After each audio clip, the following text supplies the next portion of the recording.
If offense sells tickets and pitching wins championships, then where in this game of baseball do we account for simple fate? It was 2 years ago. A young Yankee fan reached out, grabbed a ball, and perhaps won a playoff game for his team, the Yankees. Last year, the Indians got a victory when a pass ball looked like a foul tip. And then, just 2 nights ago, Martinez got a hurry and he didn't get it. And going to third. Will be Wilson. Nobody gonna get the ball. Wilson's coming home. He tripped. Right on the plate. He's safe. Was it runner interference? Should Knobloch have retrieved the ball anyway? Well, what mattered to Cleveland? They tied the series at 1. Will the fickle finger of fate make an appearance here at Jacobs Field? The plot thickens. Game 3 of the American League Championship Series.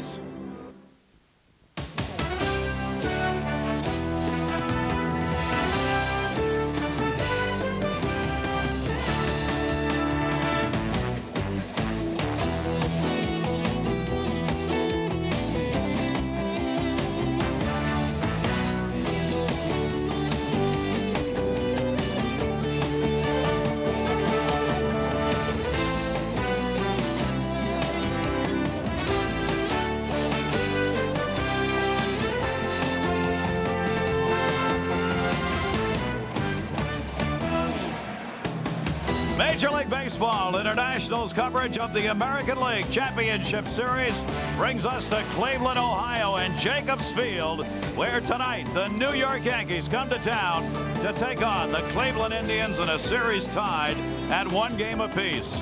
A great baseball tradition here in Cleveland, the city by the lake, and a jam-packed ballpark for Game 3.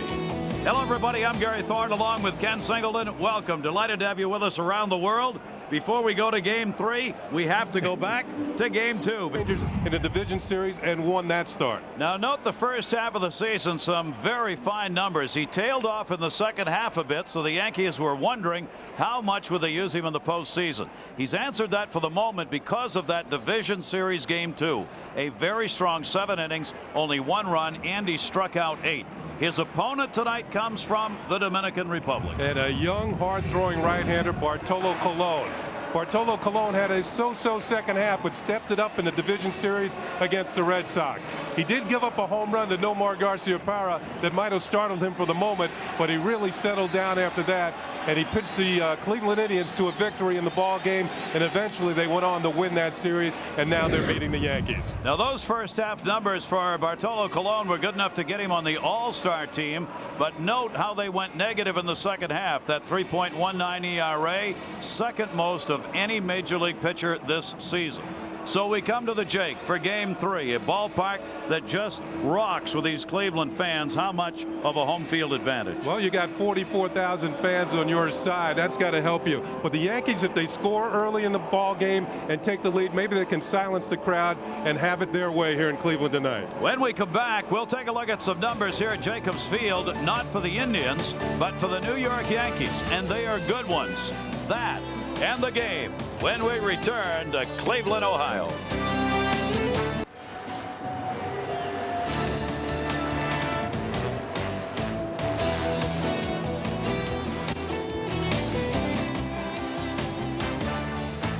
Welcome back, everybody. The Jake in Cleveland on a beautiful fall evening. It'll be a little cool, but the wind that blows off the Lake Erie here in the city of Cleveland tonight is rather calm. That can change without a moment's notice, in fact, and has had impacts on games played here. But tonight, at least for the start of this ball game, there's not going to be much of a wind and a real comfortable evening here for this game. Kenny, we were talking about the home field advantage for the Indians, but they recognize, as do the Yankees, that this ballpark has been a very friendly park for the New York Pinstripes. Yeah, they come in here and they seem to play very, very well. Look at the career at Jacobs Field for the New York Yankees. They're 18-8. Better than the Indians, who have played at a .630 clip of 230 and 135. The Yankees score 6 runs per game, a little bit more than the Indians. They've hit well, and the ERA a little bit worse than the Indians here at Jacobs Field. But the Yankees, for some reason, they come in here to Cleveland and they play well against this very good Cleveland Indian ball club. So we'll see just how that goes. The umpires come out and the fans are giving the umpires a standing ovation, which is somewhat of a mock cheer, if you will, derogatory towards the umpires who they feel made calls that helped the Indians win that game, especially the call that we just previewed for you in the 12th inning at first base. Well, none of the umpires got a cheer bigger than Chuck Knobloch did when he was introduced before the game. It was something to behold, a standing ovation for a visiting player who was Ted Hendry, was the home plate umpire and the one who was responsible for that call in the 12th inning on Wednesday. But Knobloch's ovation was something special, to say the least. It was unbelievable. They booed all the Yankees except Knobloch, and when he was introduced, they gave him a standing ovation. So the umpires have been under a lot of press criticism. Ted Hendry for the ball and strike zone that he had, as well as the play at first base.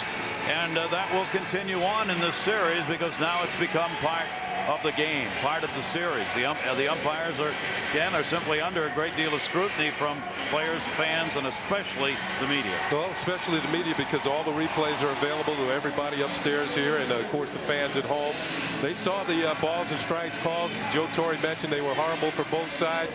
Mike Hargrove didn't have much to say about it, but the fact is that there's certain umpires who are better ball strike umpires than others, and the umpire tonight behind home plate, John Shulock, is one of the best. I don't think you will see the players, Chuck Knobloch included, turning around and questioning Mr. Shulock, who has the mask in his hand there, about balls and strikes.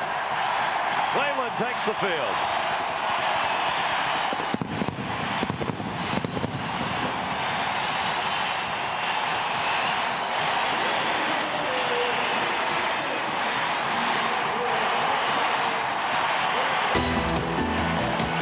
Let's take a look at the starting lineup for the New York Yankees. Chuck Knobloch at second base. Derek Jeter at short. Paul O'Neill will be in right field. Bernie Williams from Puerto Rico in center. Tito Martinez at first base. Jamaican-born Chili Davis will be the designated hitter tonight. His first start as the DH. Shane Spencer, the rookie in left field. Scott Brocious at third base. And Joe Girardi will be doing the catching and batting ninth. Well, you're looking at 23-year-old Bartolo Colon, 14-9 record, 3.71 earned run average. Started once against the Yankees this year, and was part of a shutout victory for the Indians, 11-0. He worked 8 innings, 3 hits, struck out 10, and walked 5 in that game. You can see his season numbers. He had a good enough first half to make the All-Star team, as Gary mentioned. Kind of struggled in the second half. The Indians actually shut him down for 13 days while he complained of a dead arm. And he came back very strong and won a game against the Boston Red Sox in a division series. We're going to check out the defense behind Bartolo Colon in tonight's ball game. In the infield, it's going to be Fryman, Vizquel, Wilson at second base tonight, and Jim Thome at first base. In the outfield, Witten, Lofton, and Ramirez. Alomar doing the catching for Bartolo Colon.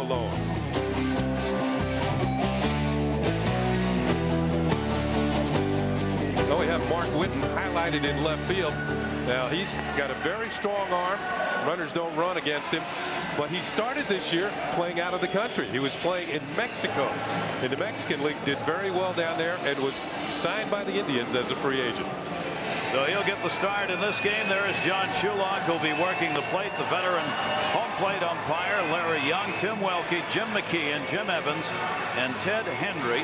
6 umpires in postseason play, 4 during the regular season. They had the umpires down the left and right field lines.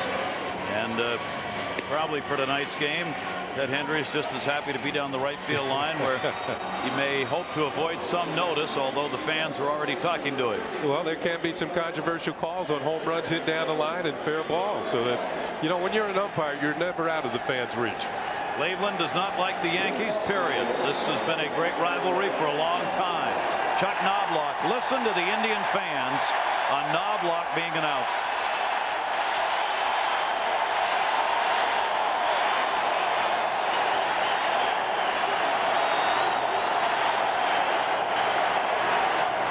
There is what's known as a Bronx cheer, defined as such from old days at Yankee Stadium and how they used to give derisive cheers to the opponents. Well, that's just what Chuck Knobloch got from the Indian fans. Thank you, Chuck, for the play you didn't make at first base, is what Cleveland's saying to him.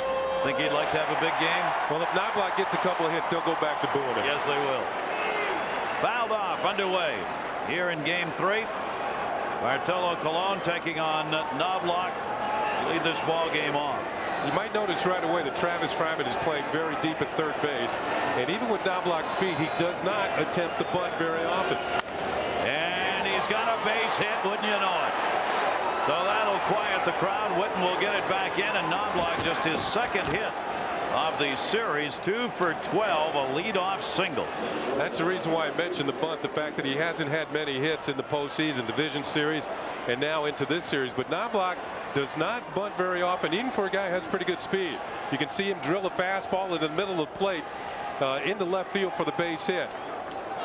One thing that Charles Nagy did in game 2, he put the ball on the corners. Jared Wright did not do that in game 1. Bartolo Colon, with all the speed and power that he has in his fastball, he is not a spot type pitcher. He's a blowaway type pitcher. Somebody just throws it by hitters. Bartolo Colon will keep an eye on Knobloch over at first base. Derek Jeter, 3 hits and 9 at bats. Speaking of guys who don't bunt very often, there's another one at the plate. Now moving in at third is Travis Fryman, but Jeter's not asked to bunt very often. Every once in a while, particularly after Knobloch, if he does steal second, Jeter lays down the bunt. Wouldn't you know it, Bartolo Colon will play it over to first base. So Derek Jeter, his second sacrifice bunt in the postseason. And the Yankees working to manufacture a run here in the first inning, get a runner down. He had 3 sacrifices during the regular season. Now maybe they're thinking about scoring early and kind of cutting the crowd out of this ball game. There's the bunt by Jeter, a good one.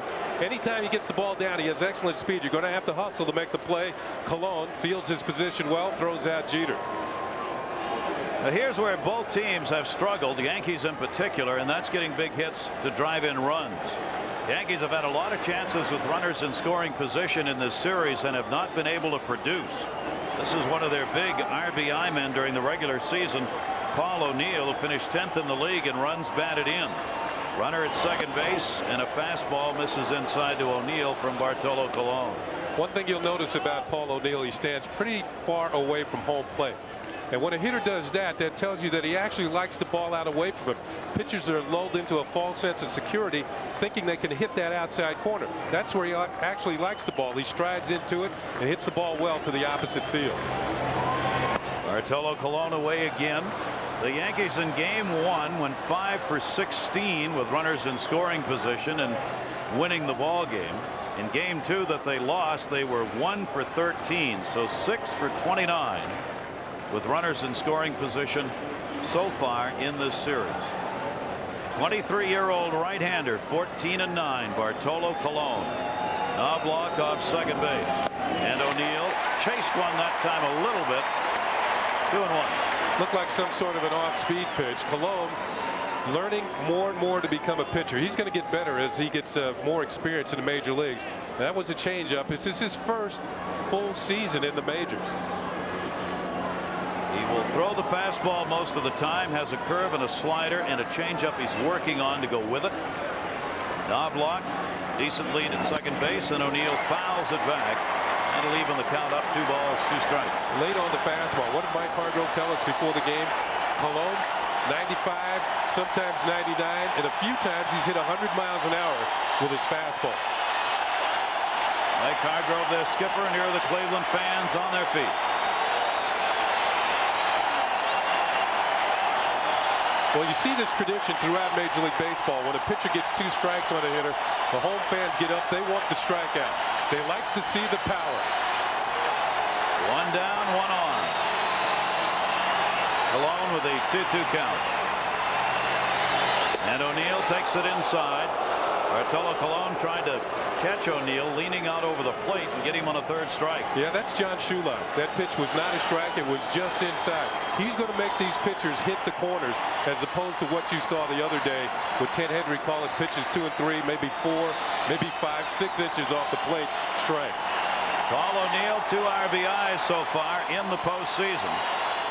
Has a chance for his 3rd here.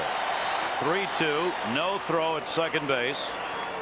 Vizquel, the shortstop, moved over, but Knobloch had plenty of time to get back.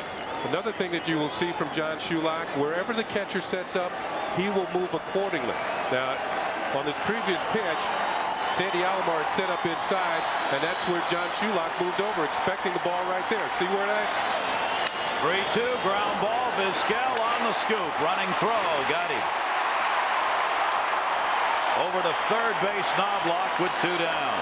And how about Travis Fryman is having a discussion with Knobloch. Travis Fryman was the runner who put that bunt down that hit him in the back.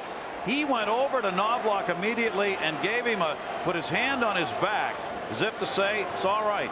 Kind of feeling for the guy, an opposing player. Well, Travis Fryman, you know, he did his job, and Knobloch didn't do his, and maybe just telling him, no, you'll get over this.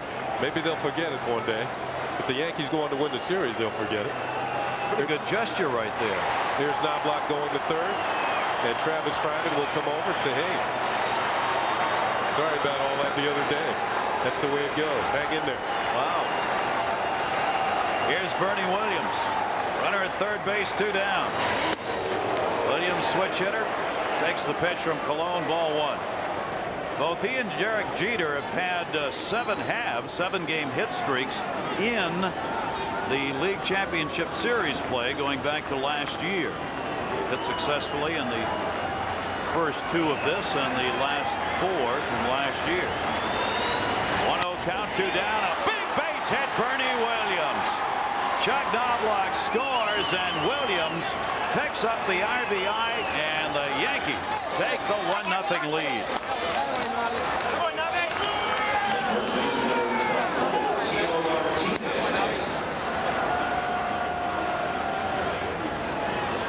Now, one of the keys to winning a ball game is scoring early. The team that scores the first run in the game usually wins ball games. Bernie Williams, a pitch out over the plate and up, and he lines it just beyond the reach of Travis Fryman, and the Yankees pick up the first run of the game. But all of a sudden, it's a lot more quiet here at the Jake than it had been just a few moments ago.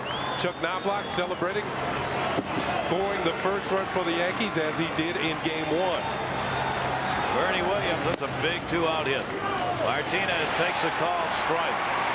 So Knobloch scores the first run of the game, continuing his story in this series, and Bernie Williams gets his 3rd postseason RBI. Now Williams on at first, still 2 down. Bartolo Colon working to Tino Martinez. Martinez down to first. Jim Thome will go to the bag, and that will do it. But the Yankees jump out early off the 23-year-old right-hander. Bernie Williams got the base hit. Knobloch got a little revenge of his own. Yankees get 1. Cleveland coming up when we come back.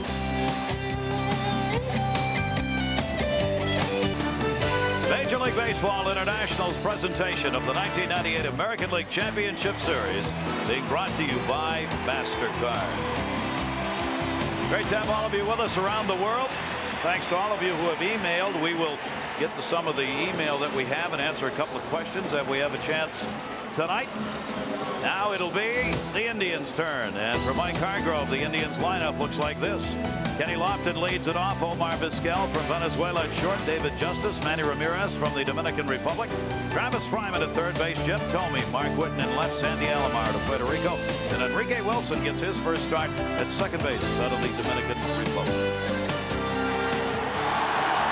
And they will face the Yankee left-hander, Andy Pettitte. Pettitte will go to work. Kenny Lofton's had only 1 hit in the series, 1 for 10. He will draw Brocious in at third base. And ball 1. And see Brocious guarding against the bunt right away. Kenny Lofton's type of speed. Unlike Knobloch, Lofton will drop down a bunt from time to time. Doesn't show at that time. Shulock calls a strike of the knees. 1-1.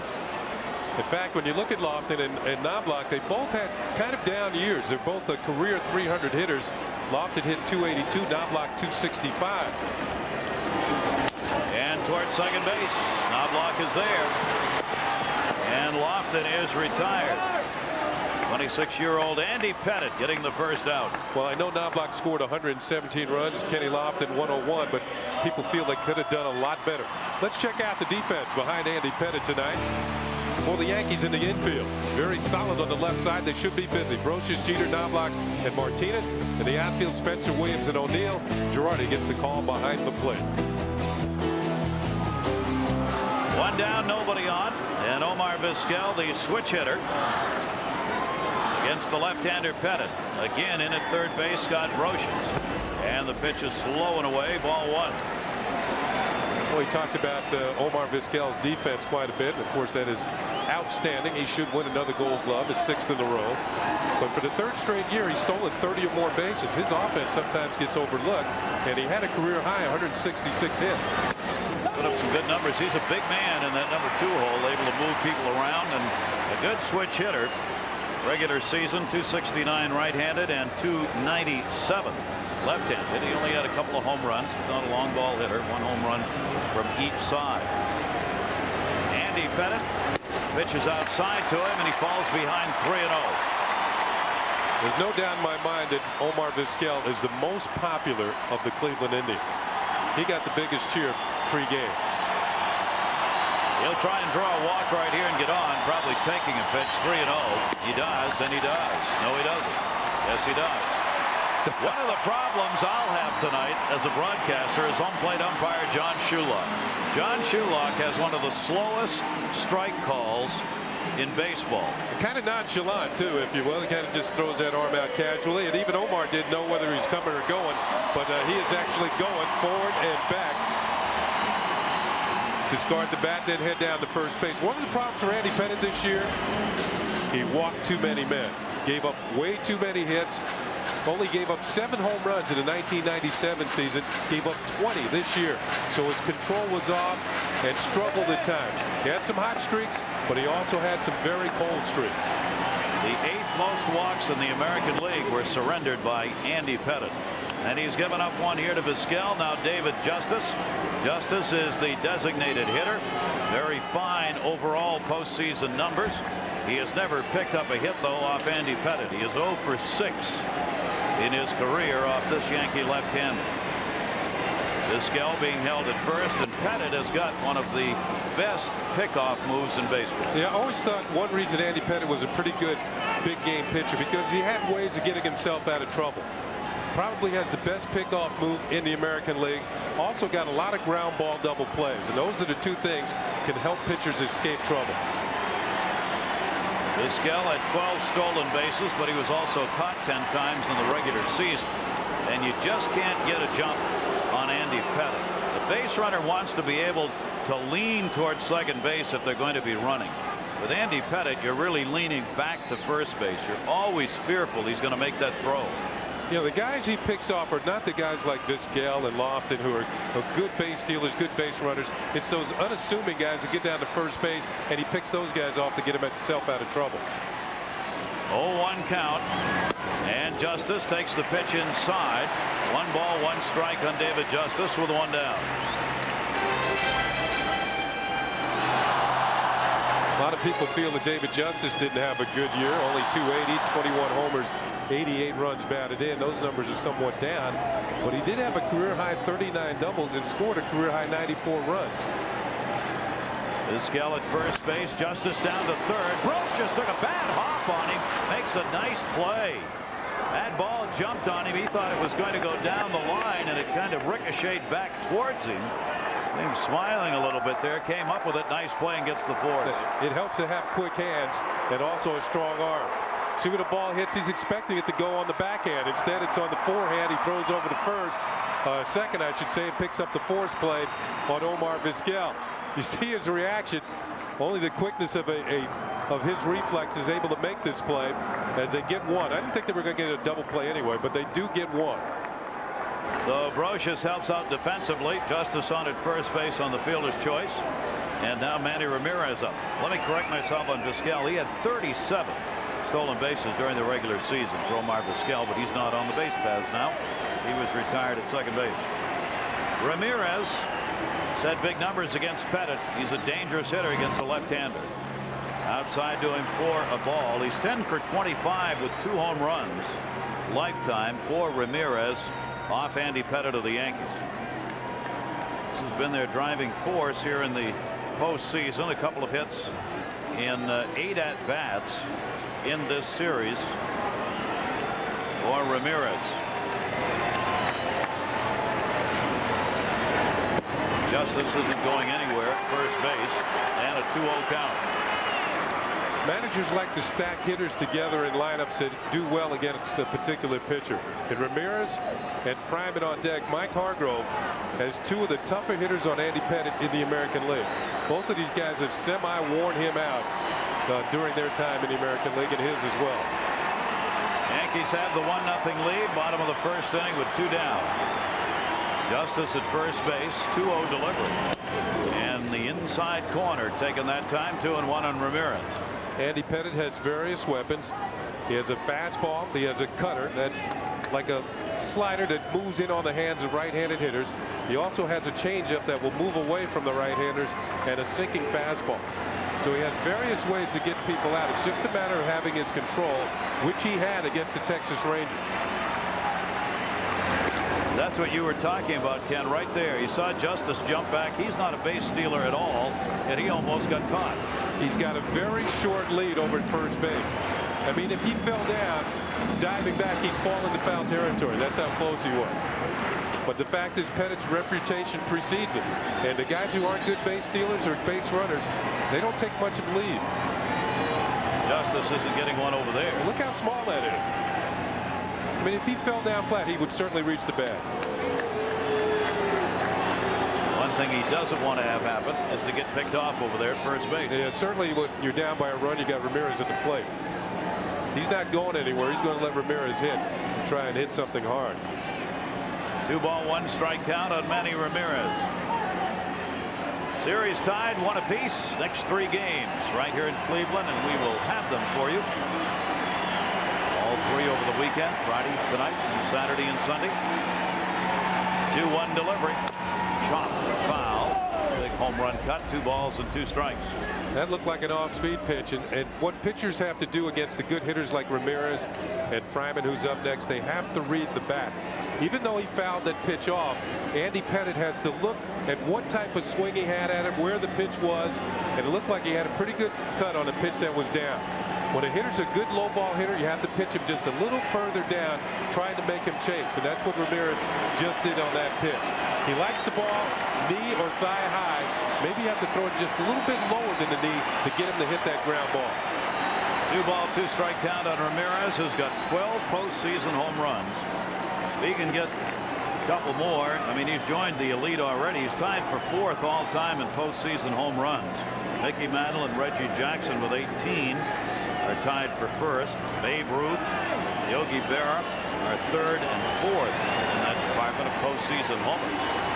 Ramirez rocks that one into left field for a base hit. Pettitte hung it high. Justice will stop at second base. 2 on, 2 down. I think fans are looking at one of the up-and-coming stars in this league. Now, he's had some good years, but I have the feeling, you talk about 50 home runs, he's on the verge of doing that one season. There's that pitch about thigh high I was talking about, and he drilled it into left field for the base hit. A solid shot. Brocious didn't have a chance. So Ramirez delivers the base hit. That'll be the first hit for the Indians off Andy Pettitte. And now 1st and 2nd with 2 down, and Travis Fryman. Kenny said big numbers off Pettitte, 12 for 27 in his career. First ball hitting, but right at him in left field. He got it. Spencer hauls it in. An atom ball off the bat of Fryman. No runs, a base hit. And Cleveland leads 2 here in the 1st inning. They've completed 1 at the Jake in Cleveland. The Indians trailing 1-0. A city which has rejuvenated itself downtown with lots of new businesses and buildings, and this ballpark, Jacobs Field, situated in downtown Cleveland, has had a huge impact on this city. Jeffrey Mayer was the young man in Yankee Stadium who reached out and pulled a ball in that wasn't going to be a home run, but ended up being a home run. Cleveland fans saying, hey, sometimes it evens itself up. Chili Davis is the designated hitter. Tim Raines out of the lineup tonight. He missed 100. This man missed 118 games with a tendon ligament problem in his right ankle. He was supposed to be the DH all year. Didn't work out that way. Yeah, injured in the 4th game of the season, underwent surgery, didn't come back to play until September. Joe Torre tried to get him as many at-bats as possible, speaking of Chili Davis, to get him ready for the postseason. I think this is a tough matchup for Chili because of the fact that Bartolo Colon throws so hard and throws a high fastball. Chili's more of a low fastball hitter. He's a switch hitter who really now has to bat left-handed, Ken, not right-handed anymore.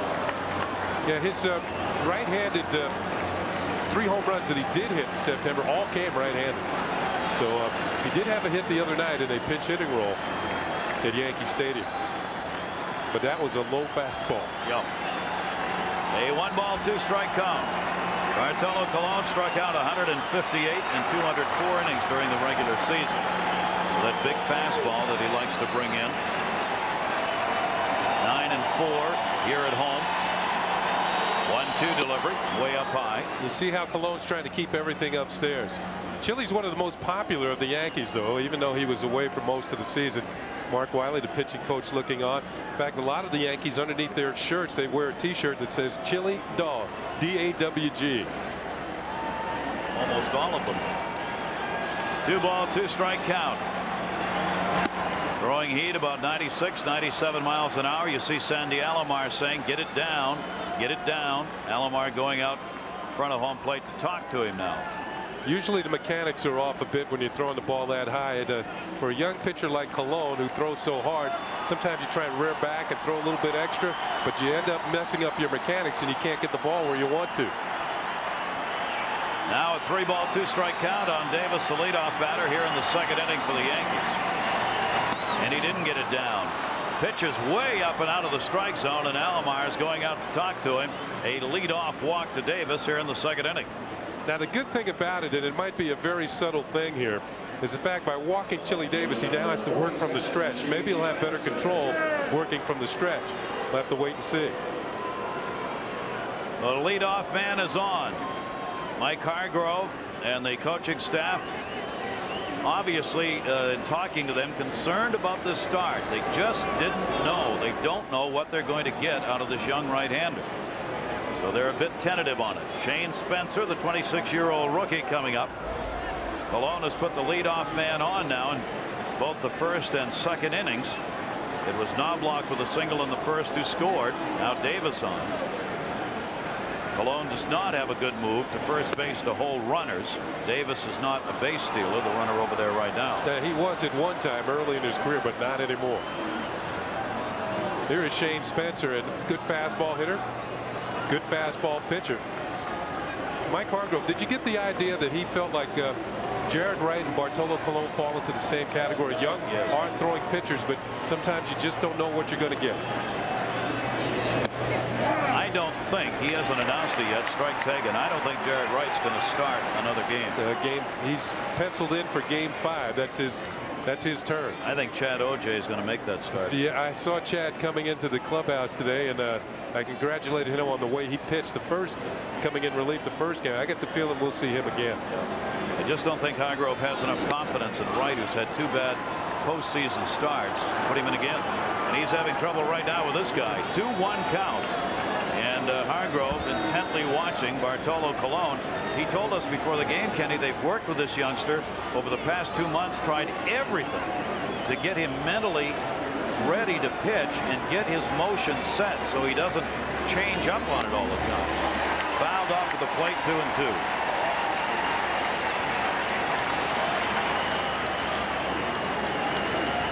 Okay, this is a previous pitch that Bartolo threw. Now watch him drive through and bring that right knee down. And Mark Wiley's coming out to talk to him right now, and I think it probably has something to do with his mechanics and getting the ball down. Just one little inference to the pitcher might make him think about something, and he'll do it. He'll change his style just a little bit and help him get the ball lower into the strike zone. He continues to throw the ball high. He's going to walk a lot of men. Even in the game that he beat the Yankees and pitched 8 innings of a shutout game, he did walk 5 in that one, but he did strike out 10. Ken, it was interesting. Hargrove's telling us before the game with Colon. He said the first half of the season he was so strong and threw so hard that he thought pitching was going to be easy. And then suddenly in the second half, with his arm got a little bit tired, he wasn't throwing quite as hard, not in the strike zone as much. He couldn't get people out. He didn't know what to do. And that's what he's been working on for the second half of the year. 2-2 delivery. He got that one in there. First strikeout for Bartolo Colon. Spencer retired.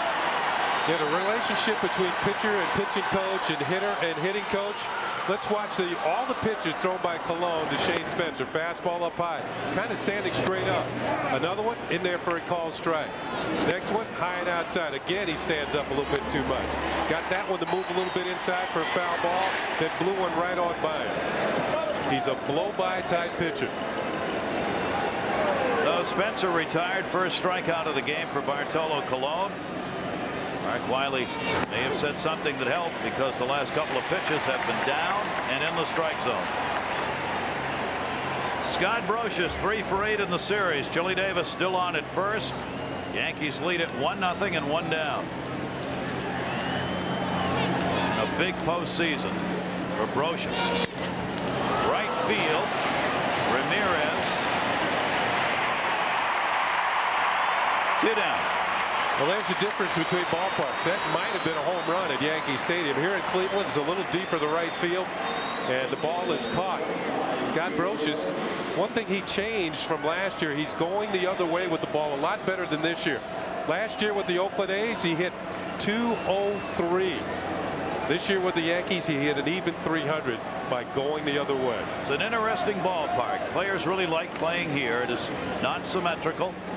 325 you see, 370, 375 power alleys, and a deep 410 to center. And center field here, that 410 really is one little crevice. You look right behind the center fielder, it's 405 where the center fielder plays, but a little bit to the left of center is where you have that corner. That corner to the left side, that's where it's 410. A lot of nooks and crannies in this ballpark that make chasing balls in the outfield very interesting. That'll be a foul ball, and Joe Girardi will come back. Chili Davis at first base. Now there are 2 down. Girardi 0 for 3 in this series. Bartolo Colon trying to get the final out here. There's Girardi, who continues with Jorge Posada to share the catching duties for the Yankees as they did during the regular season. I mentioned Colon striking out 10 Yankees. That was a game that was earlier this year when the Indians won 11-0. Only 3 other pitchers struck out 10 Yankees in a game this year. So he had he was in select company. 1 ball, 1 strike delivered, and Girardi takes it outside 2-1. And I'm sure you'll recognize the name of one of them. It was Roger Clemens who struck out 10 Yankees. Jamie Moyer of the Seattle Mariners struck out 11 Yankees, and Masato Yoshii of the Mets in an interleague game struck out 10 New York Yankees. 2-1 count. Bartolo Colon needs an out to get out of the inning, and he won't get it here. Base hit. Davis, the turn at second base, will stay there as Lofton gets it back in. So Joe Girardi comes through in the number 9 hole in the lineup with a single. And now the Yankees have 2 on with 2 down, and that'll be hit number 3 off Bartolo Colon. Well, the thing about having a runner in scoring position is always good, but Chili Davis at second might be the slowest of all the Yankees, so it's going to have to be a hit that is not directly at an outfielder that will score him. Here's Joe Girardi getting his first hit of the American League Championship Series. A solid single to center field. 2 on, 2 down. Now the leadoff batter, Chuck Knobloch. Many have said the game of baseball is great theater. Knobloch has already proved that. Now he's got a chance to maybe do something here in scene 1 act 2. He comes out and leads the game off with a single, ends up scoring the first Yankee run on Bernie Williams' base hit. When he goes out defensively, the first ball hit is Kenny Lofton's ground ball to who? Chuck Knobloch. Now he's up for the second time, and he's got runners on at first and second with 2 down. That's theater. Shakespeare used to write like that. And baseball has a way of recreating Shakespeare. 2 runners on. 3 strong outfield arms for the Cleveland Indians. All 3 of those outfielders throw well. 1-0 the count. And a fastball there for a strike. 1-1. I'm trying to think of a Shakespeare play that would be appropriate at this time. There's Whitten in left field.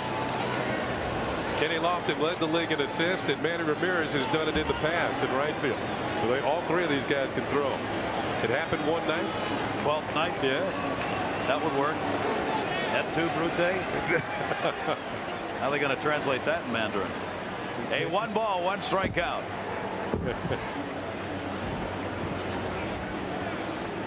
Knobloch asking for the timeout, adjusting. He's got enough equipment going there to start a store. Got that protector on the elbow. Along with a 1-1. Missed outside with it. 2 balls and 1 strike. That might have been a strike on Wednesday, but it's not going to be a strike here on Friday.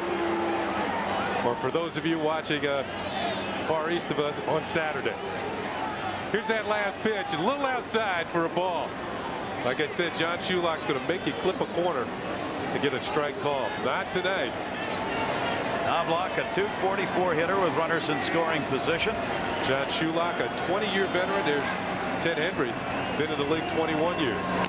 Fouled that one off on a fastball. He really brought that one up with some mustard on it. 2-2. And again, the Cleveland fans up, wanting the strikeout.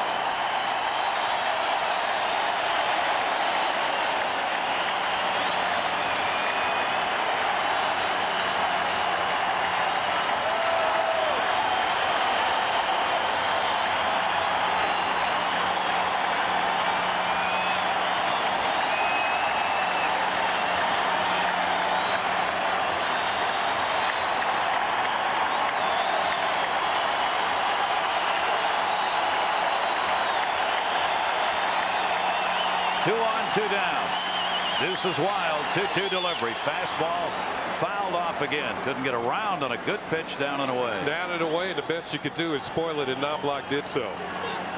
So as baseball players say, you'll live to see another pitch. That was a good pitch. And fast too. Mike Hargrove saying at the end of the year when we took Bartolo Colon out of the rotation for a couple of games, wasn't because really that we thought his arm was tired. We just thought mentally he wasn't ready to pitch. His arm doesn't look tired here. Again, the 2-2 delivered to Knobloch, and a towering pop-up first base side. Jim Thome, he'll be called off by Alomar, who puts it away.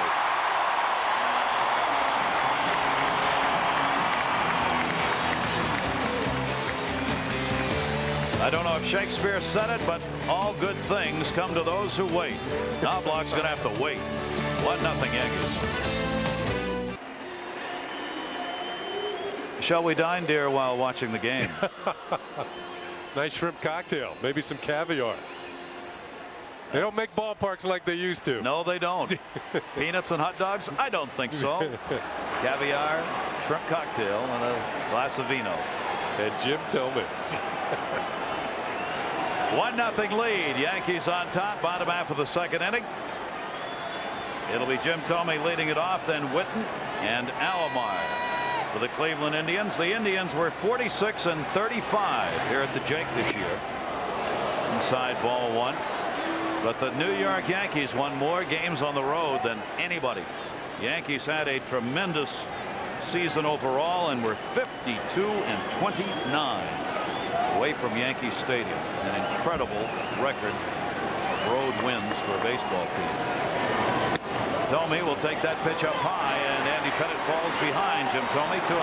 You saw the reaction of Thome after the first pitch, which was in on the hands. Andy Pettitte hit him earlier, had a game here in Cleveland this year near the forearm and wrist, and Thome had to leave the game. And that was about a week before he was hit again by Wilson Alvarez and had his hand broken. And Andy Pettitte now struggling up high. A 3-0 count on Thome. Pettitte has walked 1. Pettitte did not walk anybody in his last start in the division series against Texas.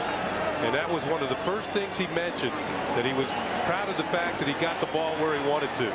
It hasn't been that way early in this game. 87 walks, 216 innings. The 8th highest in the American League. He walked as many as 7 in a game. He did that twice That gets the pitcher in trouble, especially if they end up being leadoff walks. 3 ball, 1 strike count on Jim Thome.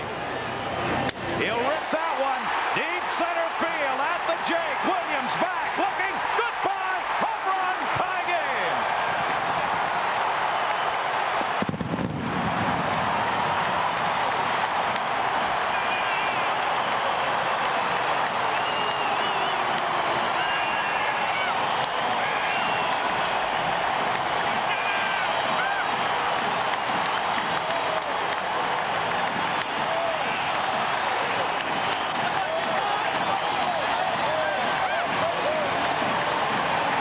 Are dangerous by themselves, but really what sets up home runs, falling behind on the count and having to come in with a pitch that is much too fat.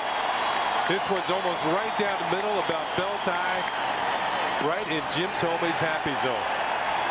Thome now has 3 postseason home runs this year and has tied this ball game up at 1-1 on the Indians' second hit off Andy Pettitte. Thome's first home run in this series.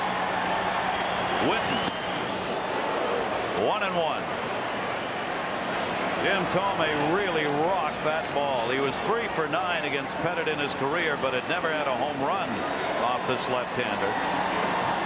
Wasn't much question about that one. 8 of the 20 home runs Andy Pettitte gave up during the regular season, 8 were given up to left-handed batters. Here's a look at it from a side angle. You might get a good view of a major league home run and the reaction of Jim Thome as he rounds the bases. Yep, he knew it was gone. Yeah, it's a good feeling. Thome had 18 home runs during the regular season here at the Jake. 12 on the road. That's a fair ball by Whitten into the corner. Spencer over to get it. And a stand-up double for Whitten.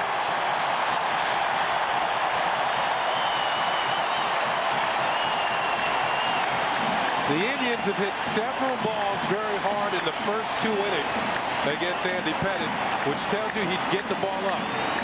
He's not as overpowering as Bartolo Colon. He can't really blow it by him. He has to rely on his control. There it is, about middle of the plate, thigh high. Hitters can lift up on these balls or hit solid line drives. And this one is headed for a 2-base hit and the corner for Mark Whitten. Remember the single by Ramirez? That was hit hard. The line out by Fryman was a line shot. The home run by Thome, well, a home run's hit hard. And now the double by Whitten. Sandy Alomar looking to bunt. Takes a strike on the outside corner. Alomar, as you see, has struggled a bit in the postseason, as he did at the end of the regular season. But when you ask Sandy Alomar to bunt with a runner in scoring position and nobody out. Well, you're trying to build another run here, and the Yankees and Derek Jeter expect him to try. He's not bunting here.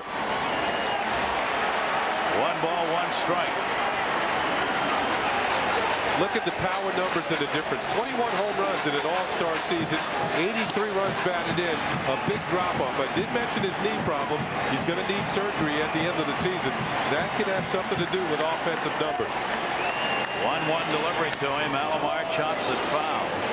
For Sandy Alomar, the season comparison you just looked at, that drop off, he was the only player in the majors who had 400 at-bats and batted below 240 and had 10 or fewer home runs.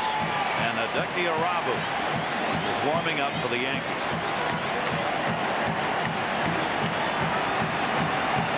Torrey on the left, Stottlemyre pitching coach with 1-2 delivery. Grounded towards second base. Knobloch will make the play, but Alomar being applauded for moving that runner over. As you would think from the home crowd, they applaud the fact that he had a productive out by moving the runner over to third base. So Alomar first thought about bunting, but still got the job done to move Whitten to third. And you can see how his teammates react. setting up a run here, a pitch. You see Thorne, not Thorne, but Girardi setting up outside. The pitch is that way, and Alomar follows through. Gets the ball hit to the right side of the infield, and Chuck Knobloch. Now, as we've seen in this series, the infield is drawn in early in the game. Enrique Wilson with a runner at third and one down. Ken and I talked with Mike Hargrove about this. Joe Torre's doing the same thing. They both feel a lot of runs aren't going to be scored, and they're trying to cut off runs early in the game. Yeah, and you have Enrique Wilson at the plate. He was the one who hit the grand slam off of Andy Pettitte at Yankee Stadium on September the 21st. Wilson, a chopper. That's going to score a run. A base hit through the drawn-in infield. Enrique Wilson. And Cleveland has a 2-1 lead. Enrique Wilson, his first postseason RBI.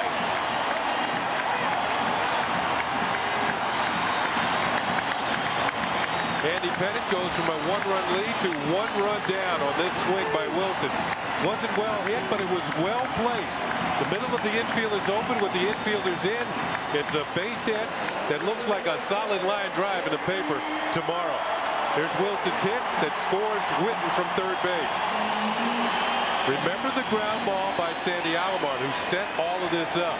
Little things mean a lot in tight ball games, and that will look like a big play to his teammates right now, even bigger than it was at the time.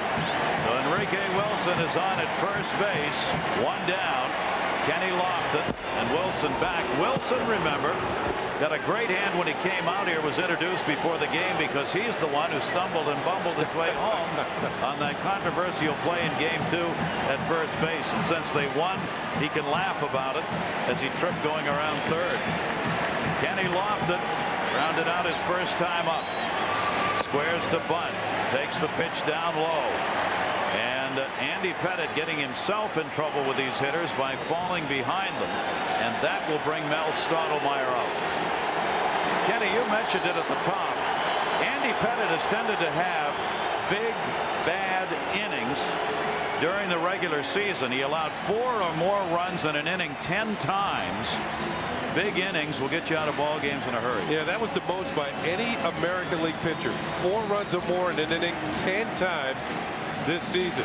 And it's one of those that came with that grand slam home run by Enrique Wilson on the 21st at Yankee Stadium. So both pitchers have had their pitching coach come out and have a word with them early in the game. Irabu is ready in the bullpen if needed. He'll continue to stay warm. Remember one thing about Hideki Irabu, he's been a starting pitcher all season long, so it will probably take him longer to warm up than a relief pitcher who's used to throwing a few pitches and getting his arm loose. He has not pitched in 11 days. Irabu. Lofton didn't like the call. 1 ball, 1 strike. But Irabu sent to the pen for the playoffs. May get a shot here. Joe Torre said that would be his role. He would come in early in ball games if the starter would falter. Try and eat up some innings. Again, throw to first base, and Enrique Wilson back. 1 down, 1-1 count. Indians have the 2-1 lead. They've picked up 4 hits so far off Andy Pettitte. Kenny Lofton 3 for 22 lifetime off Pettitte. And Joe Torre quietly concerned early in this game, but it is very early in this game. Wilson's got a pretty good lead over there. And a line drive left field, Spencer. Again, a ball hit pretty hard, but it's an out. 2 down. That's twice that Shane Spencer has had to haul down solid line drives. One off the bat of Travis Fryman in the first inning, and now a line drive off the bat of Kenny Lofton. You know, years ago, playing here at Cleveland on a cold day, the hardest line drive ever hit to me in my career in the outfield was hit by Rico Carding.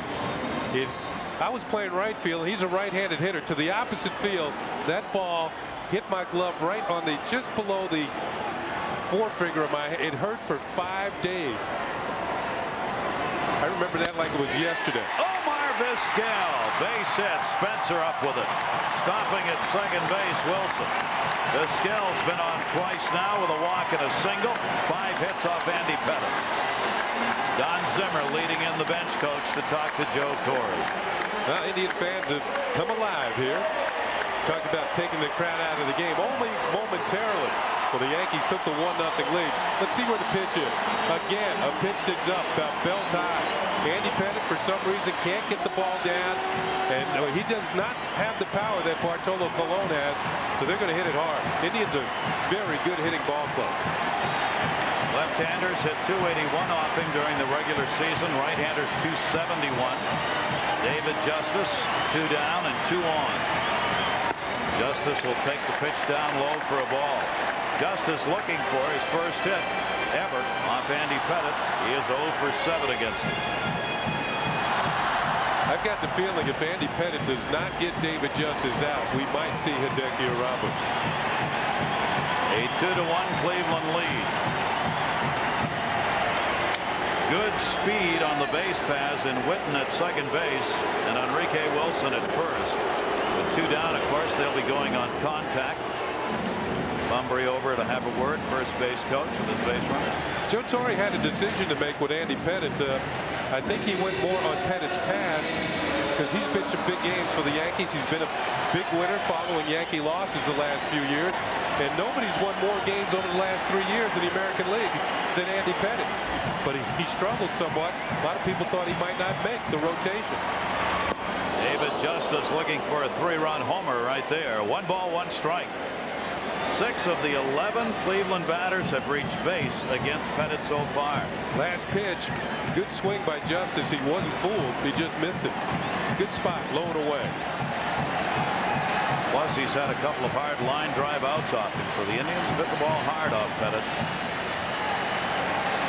1 ball, 1 strike. There are 2 down. Justice takes the pitch inside and low, 2-1.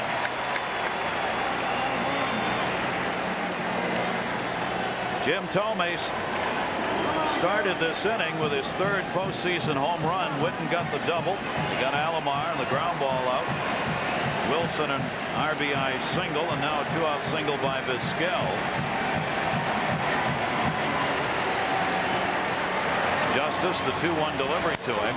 Off the end of the bat, the 3rd tag will be made by Scott Brocious, as instead of throwing, he just put the tag on Enrique Wilson.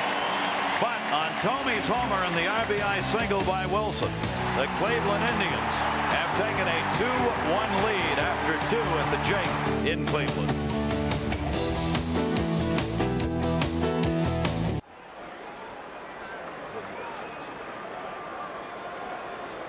Cleveland's got the 2-1 lead, game 3 of the American League Championship Series. And where can you hear live play-by-play audio of all the postseason games and view video highlights? At WorldSeries.com, the official postseason website of Major League Baseball. You can check out San Diego's Ken Caminiti's postseason diary and the items in the online store. And email Ken and I in the booth with baseball questions. We'll be happy to answer on the air. Just log in, let us know how you're enjoying the telecast. That's www.worldseries.com. It's a sight to see. As we said, we thank you, those of you who have emailed. Ground ball, first ball hitting Derek Jeter. Short shot to shortstop. Vizquel makes the play. Jeter's gone. 1 away. Well, you just saw 2 American League shortstops that made the All-Star team, and Omar Vizquel and Derek Jeter, picked by Mike Hargrove to fill out the squad. Alex Rodriguez started for the American League at shortstop. But Mike Hargrove was the All-Star manager this year. Joe Torre was one of his coaches. And boy, it's a tough decision making who's going to play shortstop for the American League outside of the one that's voted onto the ball club. Kind of like to bring them all in, get an inning apiece. Yeah, you got Nomar Garciaparra, might be the MVP. Yeah. And he didn't make the All-Star team. Rodriguez, Garciaparra, Omar Vizquel, Derek Jeter. That's a whole ball club of shortstops for you. Here's Paul O'Neill. Bartolo Colon would like nothing more than to have a good quick inning here. 1 ball, 1 strike. A 2-1 lead. He has given up 3 hits to the Yankees, including the RBI single by Bernie Williams in the first inning. He did get the leadoff man this inning. He didn't do that in the first 2. That pitch is away. 2 ball, 1 strike count. Yeah, making a statement, if you will, Bartolo Colon with the Indians coming back and taking the lead. This is an inning where he'd like to shut the Yankees down 1-2-3 and keep the momentum going with Cleveland. Talking about people who've emailed us, Kenny, a question. University of Auckland student Tim Biron wanted to know. He said, I hear the term fielder's choice used a lot, but I do not know what that is. What does that mean? A fielder's choice. We've seen a couple of them in this ball game. In fact, we saw one in last inning. You mentioned fielder's choice when David Justice hit the ground ball. Now he reached safely because the play wasn't made on him, but the out was on Enrique Wilson. So Justice actually reaches base on a fielder's choice while making another out in another place. That's one way. There's various ways of doing it. So there you go. University of Auckland. Thanks, Tim. O'Neill backs away from that one in a 2-ball 2-strike count. 3-2 rather. 1 down, nobody on for the Yankees. O'Neill's continued his strong season here in the postseason. This had some fire behind it, and up and in has Paul O'Neill bailing out. He has walked once and struck out only twice in the postseason, and another walk. Bartolo Colon, that's the second walk he has surrendered. This one comes with 1 away in the 3rd inning, and the middle of the Yankee order coming up with Bernie Williams. Now with Bernie coming to the plate, he drove in the Yankees' first run, or only run of the ball game in the 1st inning. Bernie wanted me to say hello to his dad, Burnaby Sr., who's watching back in Puerto Rico along with his mom. So hello in Puerto Rico from Bernie. And to all of you watching there, thanks for being with us here on Major League Baseball International's coverage, which we will continue to bring you the entire American League Series, and of course we'll follow up with the World Series coverage. Bernie Williams towards short. Omar Vizquel. I got it. He does.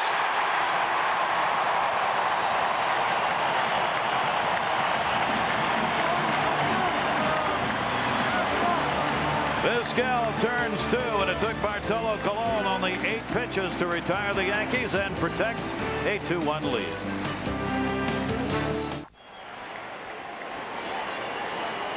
Beautiful shot of Jacobs Field here in downtown Cleveland, returning for games 3, 4, and 5 here in Cleveland. If necessary, back to Yankee Stadium for games 6 and/or 7, which would be next Tuesday and Wednesday with a day off Monday. Manny Ramirez fouls it off. How about the National League Championship Series, and the Atlanta Braves, the second best team in baseball, suddenly down 2-0 at home to San Diego. Yeah, they need a big game from Greg Maddux in game 3 out in San Diego against Sterling Hitchcock, who's pitched pretty well for the Padres in postseason. Braves struggling. Wow. 0-1 delivery, and that's on the outside corner. Andy Pettitte dropping that one in, and a 2-strike count on Ramirez. You notice how no hitters turned and looked back at the umpire tonight and said anything? John Shulock has this under control. That's the difference. Certain umpires are better ball strike umpires than others, and I think they should work the plate more often and get more pay. We were talking about that. You were before the game. In fact, Ted Henry, who took all the abuse for the strike zone, it seemed to fluctuate even in the game. In game 2, Umpires Union Association is a very strong one. That one drilled deep to left field. I say that in light of what you were saying, Kenny. Any attempt to make those kinds of changes will meet with enormous opposition from the umpires. Once you make it to the major leagues as an umpire, you're usually there until you want to leave. Here's a pitch down. Mentioned that Ramirez, good low ball hitter, just a little bit out front. Look at him try and steer that thing into fair territory. 1-2 delivery by Pettitte, and that misses outside. Ramirez picking up that single in his first at bat. Now 3 for 9 in the series. 2-ball 2-strike count. Ramirez will be followed by Fryman and Tomey. Big sticks. Pettitte's already up to 43 pitches in the game. Foul back. Stays at 2 balls 2 strikes. Manny Ramirez has had good swings all night long at Andy Pettitte. He's one of the better hitters in the league against what's that, 5, 10, 15? Is it a 20? If it's a 50, I'm going down there and get it. I can't tell. What is it? 2-2 delivery. Yeah, the players don't make much money, so the fans are just trying to help out. Yeah. Toss in a couple of bucks. That's at shortstop, almost on the grass. Hey, we better watch Jeter coming in. Right there? Yeah, we better watch Jeter coming in after the inning's over. If he gets a ground ball, will he pick up the ball or the bill? Swung on and foul tipped by Ramirez to stay alive at 3-2. Well, Jeter's got a big contract coming pretty soon.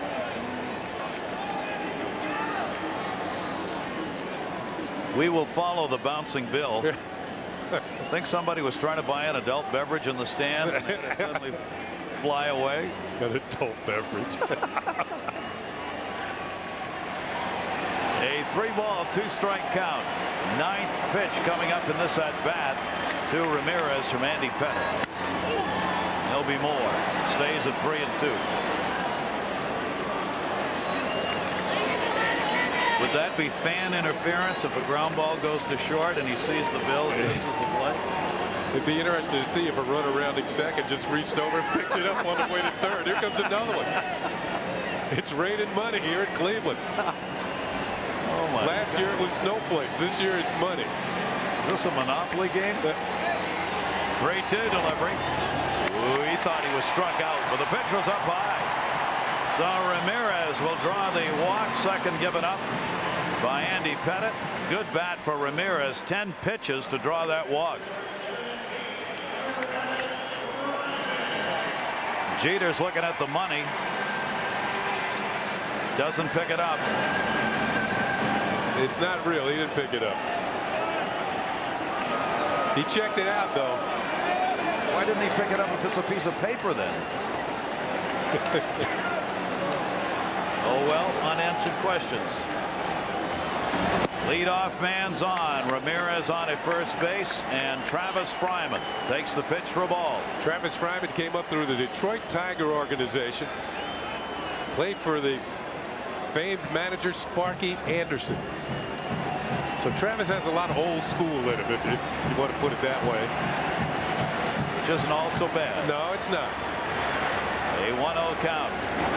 Off-speed pitch, and that's up high, and Andy Pettit stares in. He's not getting it with his fastball nor with his off-speed pitches. And you can see by the ratio of strikes to balls there, he has been struggling with the strike zone. And these are the type of problems he had during the course of the season. This is close, but not close enough. John Shulock will make you throw it over the plate in a good spot. Quickly back to first on that great move, Ramirez. Dino Martinez holding the bag. Andy Pettit's been touched up for 2 runs, 5 hits. He's not struck anybody out, and he has walked 2. Cleveland has the leadoff man on here in the 3rd inning. Travis Fryman was a big Yankee hitter. 364 off the Yankees this past year. And that one to third base. Brocious, they'll look for 2. Knobloch, 1 relay. Good relay, but he didn't get it there in time.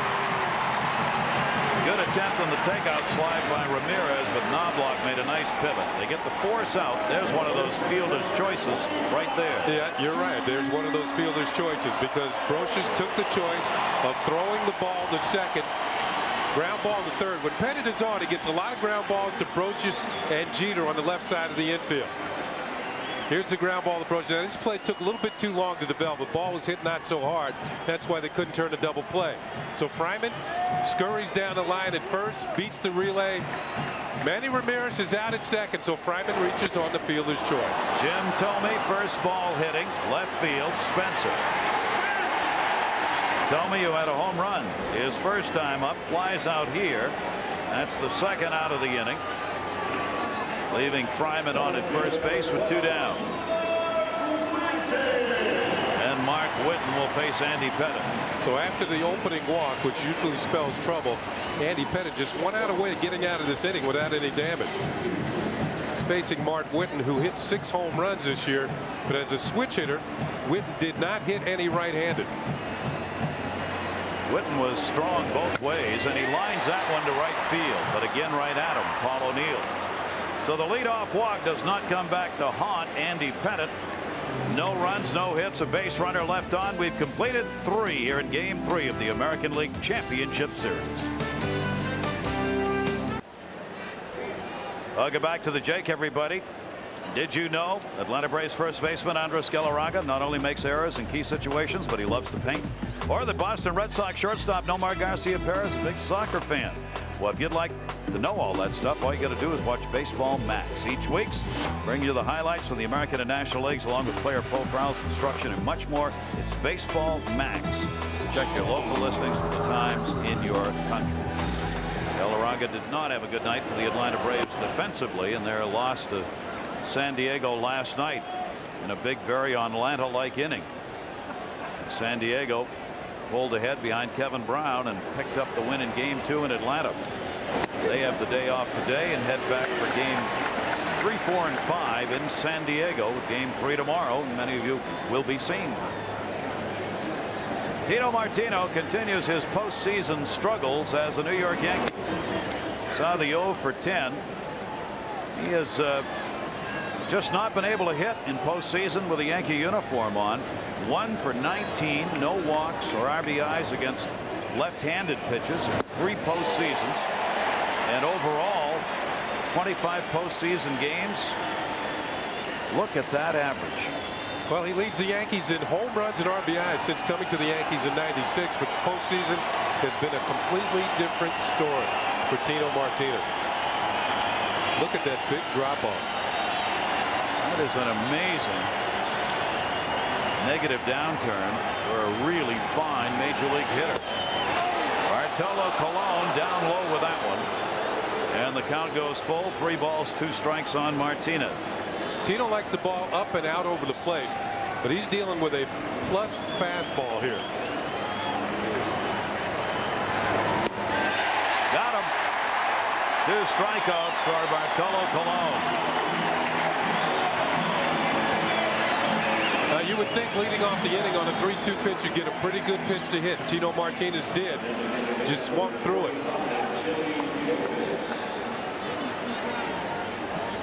Looked like it was a changeup, man. Yeah, here's the difference. You see how he's got all of his fingers on the ball. It's a 3-2 changeup. It strikes out Tino Martinez. That would have me shaking my head going back to the bench. Martinez not expecting that pitch. Chili Davis fouls back the fastball. Strike 1 on Davis. Davis had to walk his first time up. I remember doing that in Detroit, striking out on a 3-2 changeup from a rookie pitcher. Now I went back to the bench and started screaming at him. I just said, you're not that smart. How dare you throw that? Yeah, 3-2 changeup leading off an inning. Right-hander's only 23 years old. What he's trying to do, obviously, is work on something. Get the hitters honest at the plate so they just aren't sitting on his fastball. Young Mr. Colon from Puerto Plata, Dominican Republic. I don't know if you've ever been there. I've been there. Beautiful place. Resort area on the northern part of the island.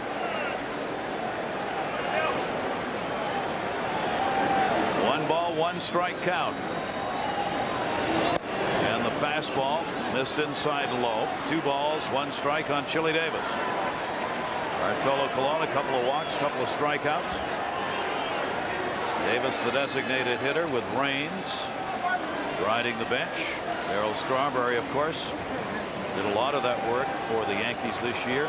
He's happily to say recovering from the operation on colon cancer, and the results they got yesterday on the tests after the operation were good news for him. They did not find any further evidence of the cancer having spread, and that with any luck he may return home on Sunday. That's great news. That is good news. 3 ball, 1 strike count, and Davis is on for the 2nd time with a walk. So 3 walks, 2 of them have gone to Chili Davis. This one with 1 down in the 4th inning. You know, Chili Davis fits right into this Yankee lineup that takes a lot of pitches. First pitch foul back, second one low for ball 2. They make pitchers work. Ball 3, and even a pitcher throws as hard as Colon, eventually is going to catch up to him throwing so many pitches. That fastball will slow down by a few miles per hour, and then that bats will start coming through the zone and catching up. 53 pitches for Colon, and we're just now at the top of the 4th inning. Both of these starters are piling up pitches thrown in the ballgame. Runner at first base. Shane Spencer, the hitter, and outside to him, ball 1. Spencer struck out his first time up. A little bit of the reality of Major League Baseball setting in for the 26-year-old rookie after the tremendous month of September that he had.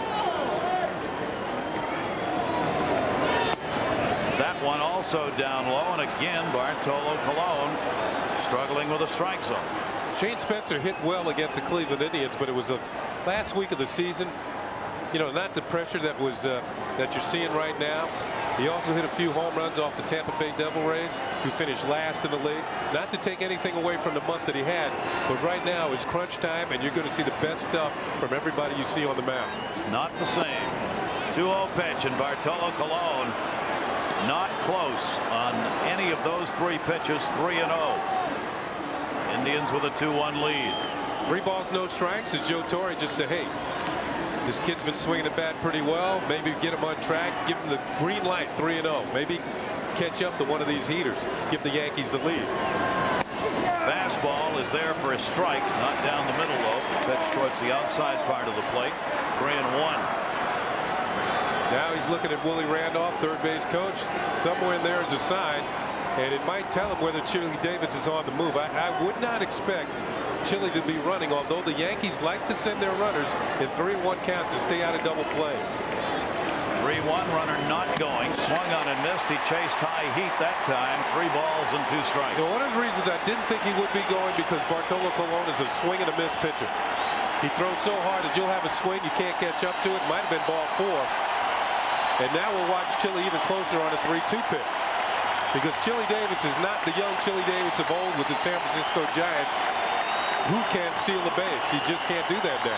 This is the 5th 3-2 count Bartolo Colon has had in this game.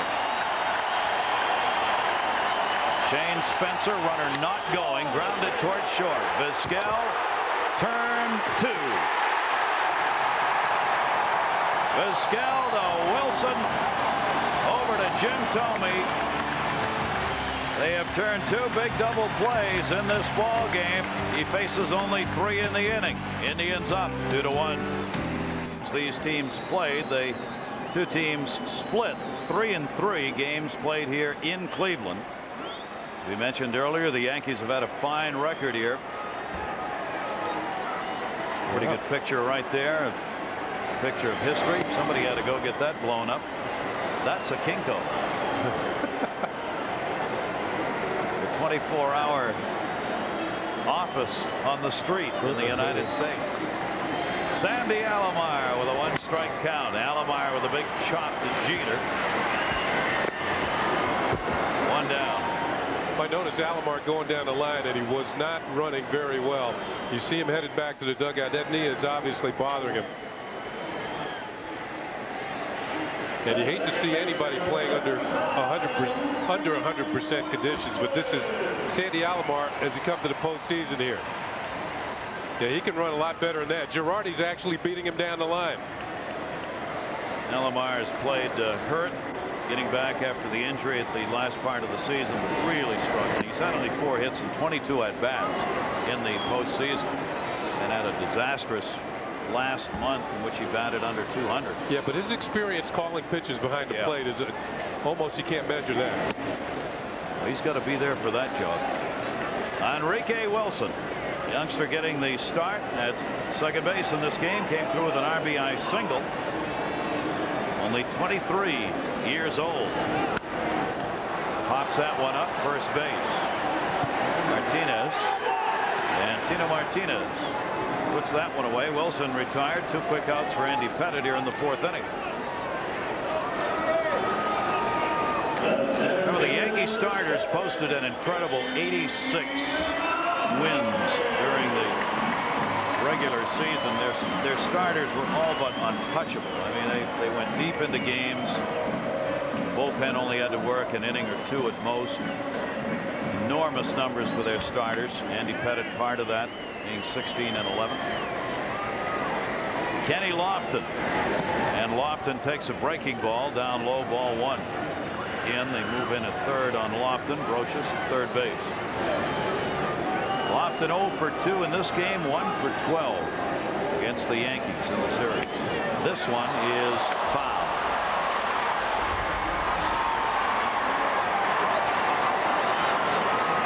See, that's the difference between Lofton and Knobloch, I think. Knobloch, I can't recall him this year laying down a bunt or trying to beat one out. But Lofton, watch when he gets it down, how quickly he gets out of the boxes and going the other way. Look at this. Doesn't take him long to accelerate. Foul ball. He has to come back. 27 bunts during the regular season, 4th most in the American League. And that speed is the reason why. Even with Brocious in on the grass, he's not afraid. He knows if he lays down a good one, he's not going to get him. Since he's not hitting otherwise, why not give it a whirl? Chops this one foul. 1 ball, 2 strike count on Lofton now with 2 down.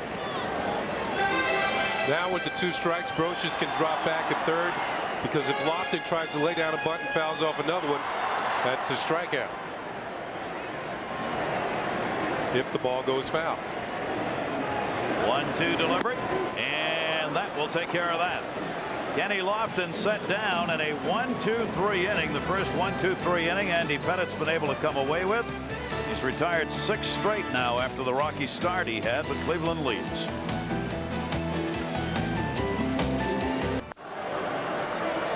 Cleveland Indians in a series tied at 1 apiece have the 2-1 lead in game 3 on their home turf. Bartolo Colon 3 walks and 2 strikeouts so far in the ball game. Yankees have a run on 3 hits off him, and Scott Brocious leads it off. Girardi and then Knobloch to follow. Check swing, strike called. Mentioned Sandy Alomar's knee and how much it's bothering. He wears one of those knee savers behind his left knee. You can see it there, that blue thing, and he keeps that knee from kind of bending too far. He says he could not catch without that, because what would happen, his knee would swell up and he wouldn't be able to play the next game. So that kind of saves. See how he sits back on it, keeps that knee from extending too far.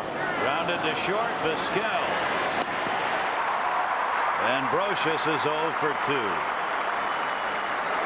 Let's go back to the first inning. The Yankees actually opened up the scoring. It was Bernie Williams with a single left field that scored. Chuck Knobloch made it 1-0. The Indians in the second came back.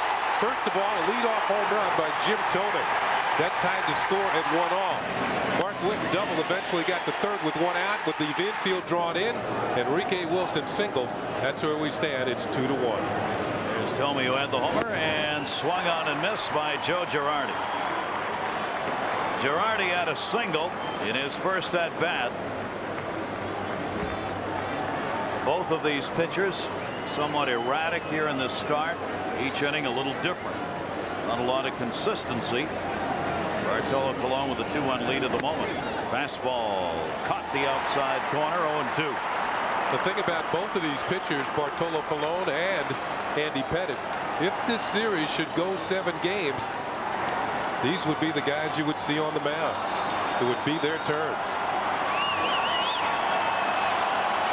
Fans applauding for the strikeout. Broken bat, ground ball, third base. Fryman makes the play. The barrel of that bat ended up in the seats. Wow, it went right over the Cleveland dugout. That's what Colon is looking at, because somebody was injured. 2 down.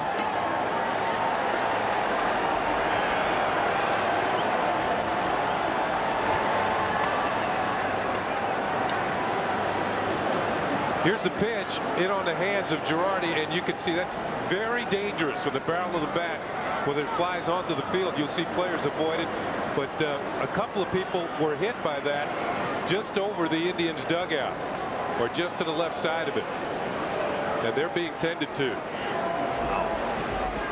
Get over there in a hurry. That's why you got to watch the ball game when you're sitting that close, whether it's a baseball or a broken bat.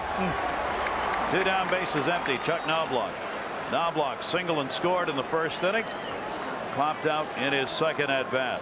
You know, and in this era of litigation, if you read your ticket The small print at the bottom says you're in here on your own risk. And it can be risky when you're in those seats. Girardi hit that ball with a broken bat. Concerned. Another broken bat. Blooper. Vizquel bare hands it. Didn't get him. Thome tried to come off the bag to help out. The ball not hit hard enough, and Knobloch is on. Vizquel almost with a wonderful play. He realized that he didn't have time to catch it with the glove. He's been known to barehand bad hops. He barehands this one knowing he's going to have to hustle. Behind the bag at second. There's the throw. Knobloch. Hey, looks like he might have been out. Let's look at it again. There's the throw. As Vizquel follows the plate, he can't believe the call. Smooth as silk at shortstop. The throw on the first, and Thome dropped the ball. Thome dropped the ball. He would have been out. Derek Jeter takes the pitch outside for a ball. They have credited a hit on that. That could be changed after the official scorer sees that replay. Thome might end up being charged with an error. 2 down, runner at first base. Indians have the 2-1 lead. Derek Jeter, 5th leading hitter in the league during the regular season. Takes the pitch. It's a little bit low and away to him. Now with the Yankees down by a run, Knobloch, of course, led the team in stolen bases with 31. Looks like Cologne gets rid of the ball fairly quickly. And as hard as he throws, he might be tough to steal on. He has worked on that move because it was not good last year in the minors in picking people off or even holding them close, which is really what you want. Did not have a good move, and base runners got big jumps on him. Derek Jeter at the plate. Jeter off the fist. Omar Vizquel will go to first. Running throw, and he got him. Mercy, he can play. Vizquel already has 6 assists and 1 putout in this ball game at short. Can you say Gold Glove?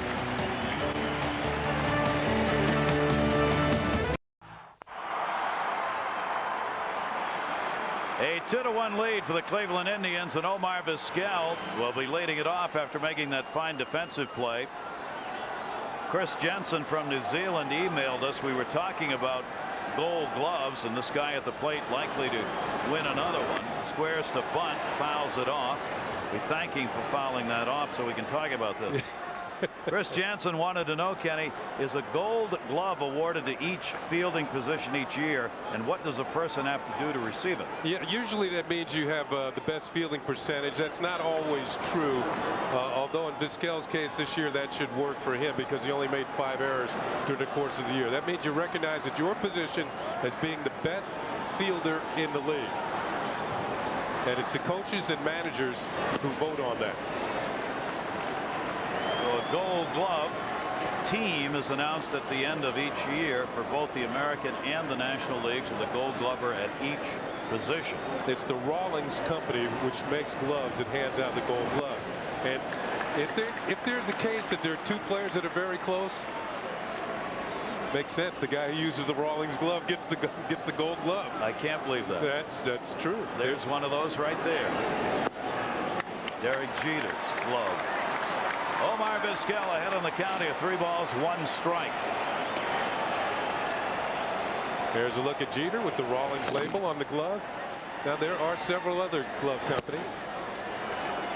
Takes a strike on the outside corner. 3-2. And they all make fine products. So any of you who have gloves you want to send to Kenny, just there's Andy Pettit using a Wilson. 3-2 delivered to Omar Vizquel, and he lines that one to center. Bernie Williams. Vizquel retired. First time Pettit's been able to get him out after a walk and a single. Another part of that question was about the Cy Young Award too, that came from New Zealand. And Chris, we'd like to tell you, he wanted to know, what is the Cy Young Award? It's given to the pitcher annually, 1 in each league, who's considered the best pitcher that season.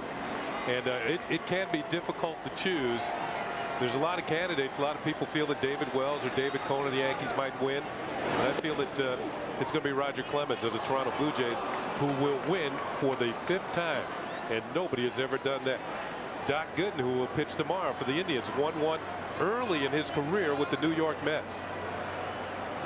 Gooden's going to make the start against his former team tomorrow. We'll have that game for you from the Jake here in Cleveland. And people might want to know who is Cy Young. David Cone won one early in his career. Cy Young pitched for both the Cleveland Indians and the Boston Red Sox and won the most games in Major League history, 511. That will never happen again. So they named the award for the pitcher after the winningest pitcher career-wise in Major League history. Two former New York Mets, now members of the New York Yankees and Cleveland Indians, and of course Doc Gooden on the left did play for the Yankees before coming to Cleveland. David Justice, a slow tapper. Chuck Knobloch barehanded. Good play. Justice retired, and there are two down. Well, he saw Vizquel with a bare hand play, Knobloch with one. And one reason why this play was successful, because the ball came up on a nice hop for him. Watch him charge and get the good hop to make the play on. Times it just so the ball is right there about knee high, turns and throws out David Justice for out number 2. This will be the 8th Indian set down in a row by Andy Pettitte, so he might be starting to get into a little bit of a rhythm and quiet down that Yankee bullpen. There's a good throw, good play by Knobloch. Indians are not hitting the ball against Pettitte anywhere near as hard as they were in the first 2 innings of this ball game. Indians got both of their runs in that second inning, homered by Jim Thome in the Enrique Wilson RBI single. Manny Ramirez, 1 strike count, 2 down. Indians leading 2-1. That one to right field could be trouble way back. Goodbye, home run. Manny Ramirez does it again.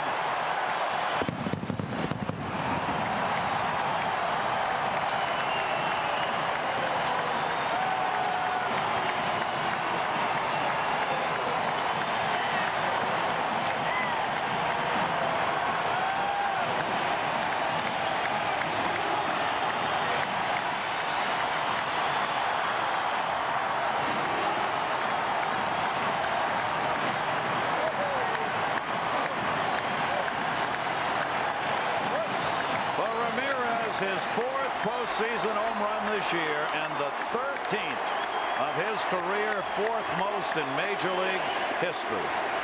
And the Indians have a 3-1 lead. Yeah, when he's swinging the bat well, there's really no place to pitch it.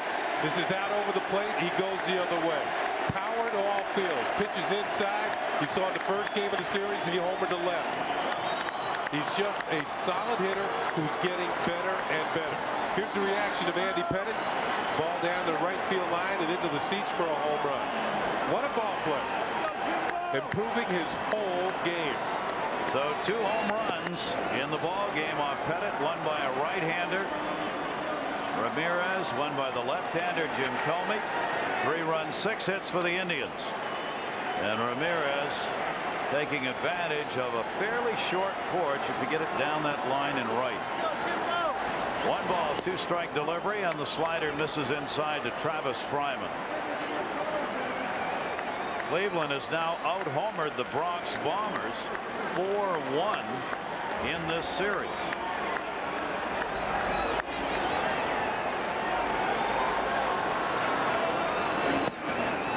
Pettitte comes inside and missed with it. 3 balls, 2 strikes.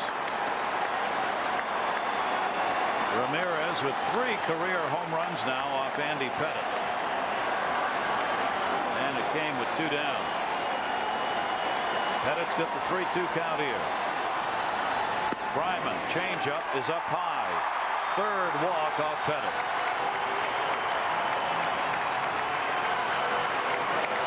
Well, the 2 hitters we mentioned that give him problems, Manny Ramirez and Travis Fryman. After giving up the home run to Ramirez, pitching carefully to Fryman and walks him, but that'll bring up Jim Thome, who's already homered in this ballgame.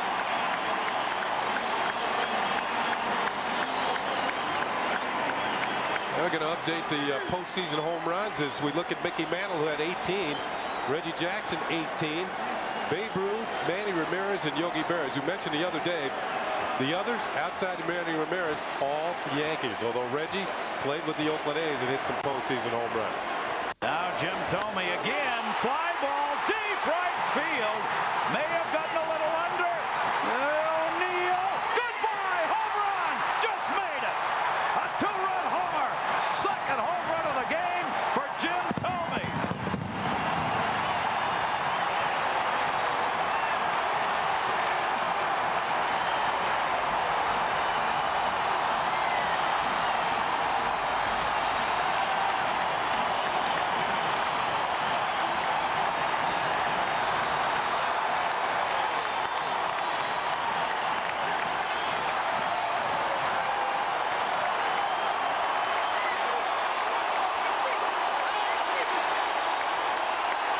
Joe Torre telling Mel Stoudemire, get on the phone, get somebody else up. Indians have gone to the long ball.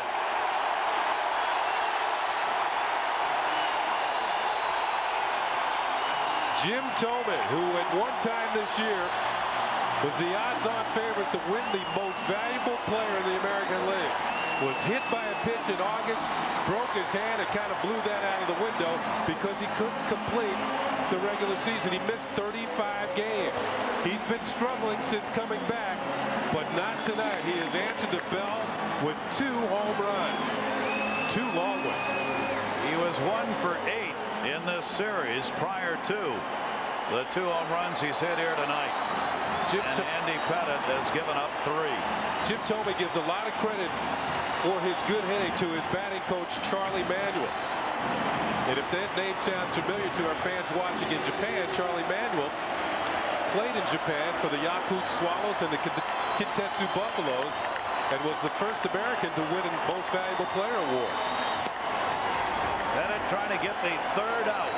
5 runs, 7 hits now for the Indians. They've had 3 home runs and a double for extra base hits off Andy Pettitte, who has walked 3 in the game. And that walk for Travis Fryman in this inning came around to score ahead of Jim Thorne on that homer. 5-1 lead. Whitten has doubled and flied out to right field. Mark Whitten, he drills it. Foul. Now, a lot of times they say following a walk, look at that first pitch to be right there, and it was, and Thorne jumped on it. So Thorne hit a 3-1 pitch for a homer and hit the first pitch following a walk for a home run. Ramiro Mendoza is throwing in the Yankee bullpen. And Andy Pettitte's down low. 3 ball, 1 strike count on Whitten. During the regular season, the Cleveland Indians used the long ball, but more in the middle of the pack. They were 7th in the American League in home runs. That one drill, that's gone. Oh, baby, way back, goodbye. What a shot by Whitten.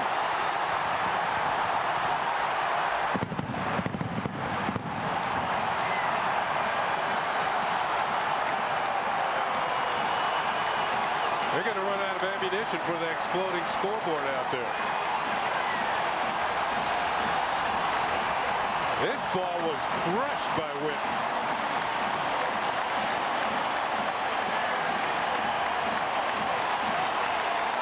There have been 3 home runs by the last 4 Cleveland batters after Andy Pettitte had retired 8 in a row. He got 2 out in this inning, and he could not get the 3rd. And Andy Pettitte is gone. He is shell-shocked.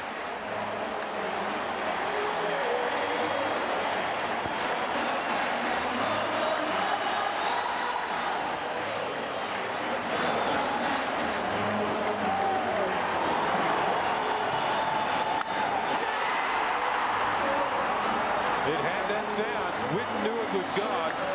And yet another 4-run inning against Andy Pettitte. You mentioned earlier that has been the problem for Andy Pettitte all year, the big inning.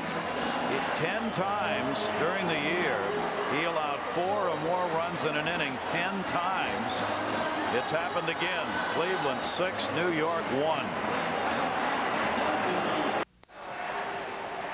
They are really rocking the Jake now. A 6-1 lead for the Indians in a series tied at 1 apiece. We will be right back here tomorrow at 7:30 Eastern Time, 11:30 Greenwich Mean Time for Game 4. El Duque will be going for the New York Yankees. Lando Hernandez will take on Doc Gooden, the former Yankee, pitching now for the Cleveland Indians. There are the two starters for tomorrow. El Duque in Cuba growing up, his favorite pitcher, Doc Gooden. It's to face him tomorrow. George Steinbrenner, owner of the New York Yankees. That pretty much sums up the score of this game from a New York perspective. Yeah, grew up in Cleveland though, so he's got allegiances a little bit on the Cleveland side. No, he doesn't. No. Strike on the outside corner to Paul O'Neill. 0-2 from Bartolo Colon. Be interesting to see how Colon works with a big lead here. A 5-run lead. I think from a pitcher standpoint, I've heard other pitchers mention this. You got to work as if it's a 1-0 game. Just pitch your game. O'Neill fouls it back. He has grounded out and walked in his 2 plate appearances so far tonight. Bartolo Colon gave up the run to Steinbrenner's Indians in the first inning on the Bernie Williams single. Bartolo Colon has settled in. It's not been a really consistent night for him. Steinbrenner's Yankees jumped out to the 1-0 lead, but the Indians came back in the second inning to get 2. Now a 2-strike count on O'Neill. Lines at the center field, lofted over.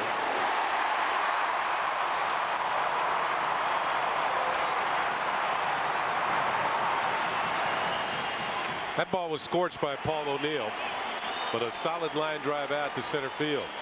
Can't hit it any harder, but you can't steer him after you hit it. We told you the National League Championship Series will be moving to San Diego. In Atlanta last night, Bobby Cox's club lost. They lost to Kevin Brown 3-0.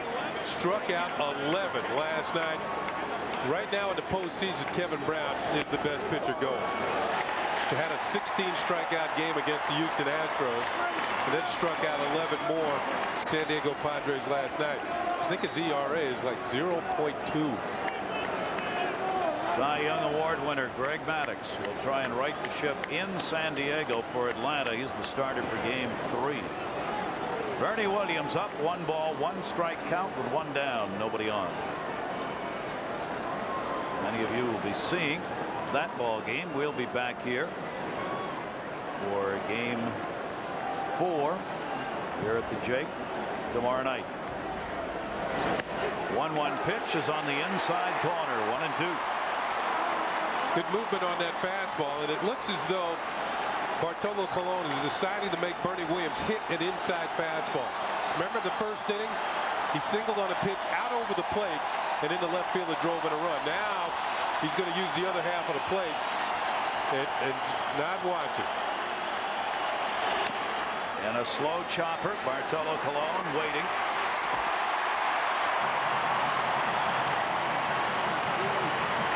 Two down.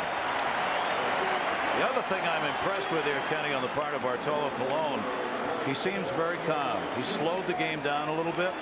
He's not hurrying. He's taking his time between pitches. Gets the ball back, stands there a second, gets ready. I think his confidence has been helped out by the fact that his teammate scored 4 for him last inning, and in such an impressive fashion with 3 home runs to do it. Getting a lot of ground ball outs, 13 of them tonight. And Martinez up.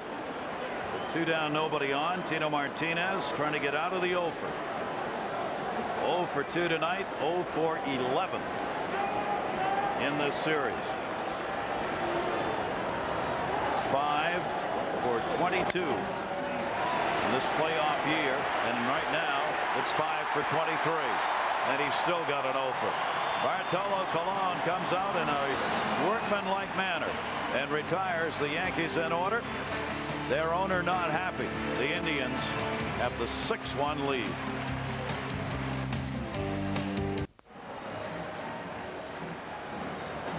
Cleveland's got the 6-1 lead. Their fans have had a lot to rock on with here at the Jacobs Field. Mendoza and fouled off by Enrique Wilson. Mendoza came on to get the final out and will stay on here for the Yankees. Mendoza, a very good sinker ball. Young man from Los Santos, Panama. When he's working well, you see ground ball after ground ball out, much in the same way that Colon has done tonight. Enrique Wilson, the 23-year-old from Santo Domingo, where he was born, still lives. Chopped that one foul, and it's a 1-ball 2-strike count. He had an RBI single in the second inning, grounded out, popped down his last time up. The feeling by the Indians is that Wilson is a better hitter right-handed.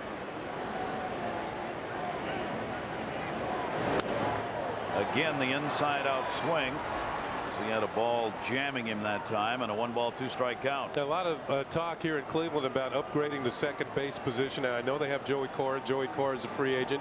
Enrique Wilson's just a rookie, and the talk is that Roberto Alomar might sign here with the Indians and play with his brother Sandy. Just make a better team stronger. Well, John Hart, the GM of the Indians, feels that the second base position can be an offensive position. There's Joey Cora, who was picked up by Cleveland towards the end of the year to try and help them through the playoffs.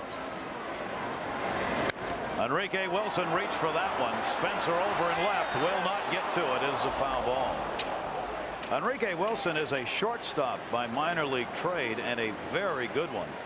Baseball America, the publication here in the United States that rates minor league players each year, has named him as the best defensive shortstop at every minor league level he has played at.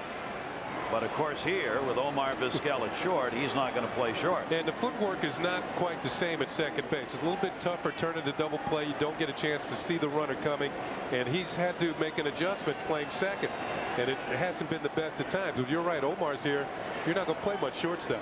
Got a Gold Glover in front of you. Pitch is outside. A 2-ball 2-strike count on Enrique Wilson.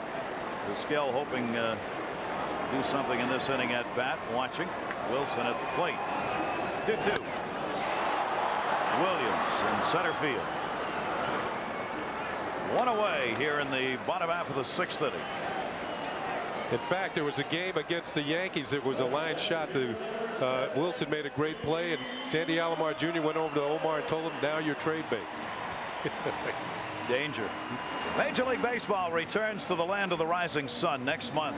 Slammin' Sammy Sosa, strikeout king Curt Schilling, and the Red Sox phenom Nomar Garciaparra. They lead the Major League Baseball All-Stars against their Japanese counterparts. The '98 Japan Tour moving to Tokyo, Osaka, Fukuoka, which Kenny remembers well. Ground ball towards second base. Backhand play and a good one by Nava. We remind you that tour in Japan, November 6th through 15. You can check your local broadcaster for the time and date in your area. And, in regards to that, we want to welcome those of us joining tonight in Taiwan on TVIS and in Korea on ITV. How about our man in Taiwan, Dean Yuan, who we'll see during the World Series, and look forward to seeing Dean in person. One-man show. Yes, he is. He's excellent. He's like the Gary Thorne of Taiwan. No, I got you. He doesn't have you. Omar Vizquel. 2 down, base is empty. That one looped towards the Bermuda Triangle. Base hit. Williams will pick it up and hold him to a single. And Vizquel's been on 3 of the 4 times he's been up. 2 singles and a walk.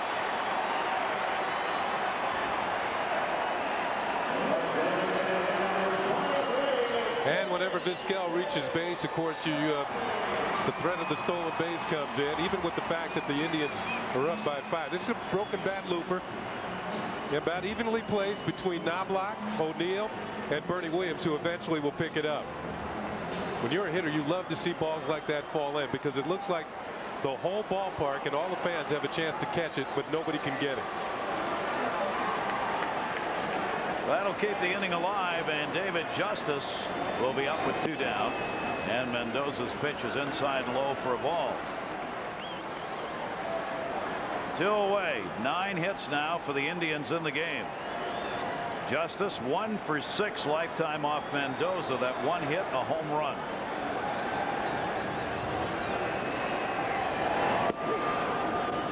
Catches the outside corner. 1 ball, 1 strike.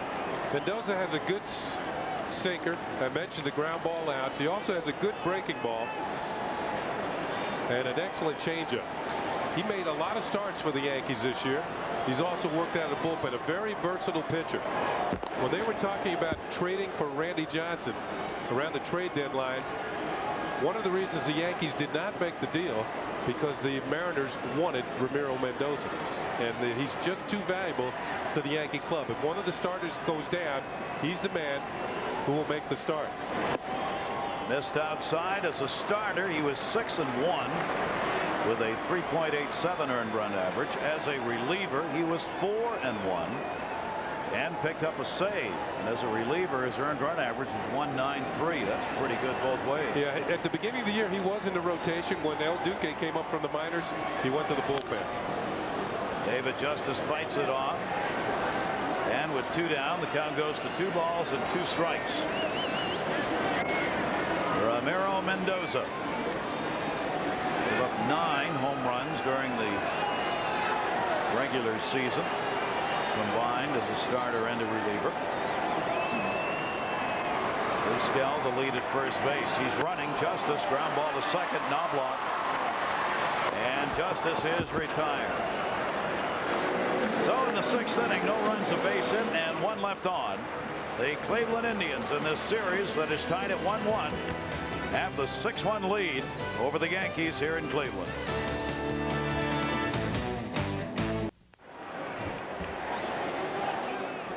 Welcome back, Cleveland, Ohio. This is Jacobs Field in the middle of the city, and for the New York Yankees, not a friendly place tonight. Gary Thorne, Ken Singleton. The Indians have the lead. The Yankees aren't hitting. Yeah, the Yankees are the team that scored the most runs in the American League this year. They've been held to a .239 batting average during the course of the postseason. Certainly un-Yankee-like. Their fans have expected their team to score runs. They haven't been getting the job done. And that will be an out as Chili Davis is retired. Bartolo Colon starting to mow him down here. That is the 3rd straight comebacker that Bartolo Colon has been able to handle. You see the 14 ground ball outs, only 2 strikeouts. But when you keep the ball down on the ground with the defense that he has behind him, he's going to get the outs that he needs. 1 away, 7th inning. It's been a very impressive performance for Bartolo Colon to this point. Of course, he's backed by a very strong Cleveland bullpen. The Yankees are down to what, 8 outs? Yeah. Cleveland bullpen just watching for now. Shane Spencer. At an 0 for 2, struck out, hit into a double play. The defense of the Indians has been very effective here tonight, turning 2 double plays to end innings, consecutive innings, in fact, in the 3rd and 4th. That pitch a little bit low and away by Bartolo Colon. Colon had 6 complete games during the regular season, with the likes of those behind him: Vizquel, Wilson, Fryman. There's Wilson at second base. Fouled off. Pitcher can afford to let the opposition hit the ball. Yes, he can. In fact, when you look at Fryman, Vizquel, and Wilson in the infield, all 3 of them basically have been shortstops. Fryman was a shortstop when he first came up with the Detroit Tigers. Vizquel a Gold Glover. Wilson is basically a shortstop who's now playing second. 2 ball, 2 strike count. That's the way it'll stay. Remember, the Yankees over the last 5 years have gone 18-8 in this ballpark. Postseason, however, for Joe Torre's Yankees have not been that favorable. They've struggled to get some wins here in Cleveland in the postseason after those big numbers in regular season games. Towering pop-up behind the mound. Vizquel, shortstop.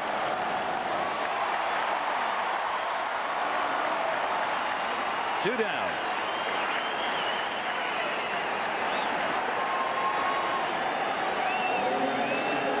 Six in a row retired now by Bartolo Colon. It's dangerous. Carey That's our cameraman Kerry over there, and took a shot to the head. Ooh. But it's still standing. It had a standing 8 count, but it's all right. We'll continue. You can play hurt, but you can't play injured. No. So he's hurt. Bartolo Colon away to Scott Brocious. A dangerous business. Yeah. Oh. You notice he didn't give up the camera, though. What do those things run? What do they cost about? Power. Oh, I have no idea, really. Yeah. 20,000? 25, 30? Our director, John Moore. John will give us the. Okay. He'll give us the number. Those things, you know, it's like driving a few expensive cars, though. I know that. Yeah. Scott Brocious. And a 3-0 count on Scott Brocious. Ouch.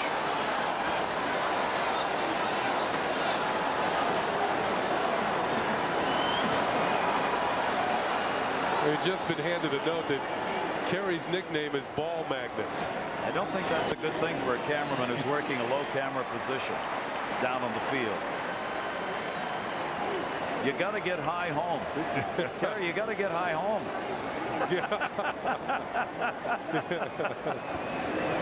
And that one to short.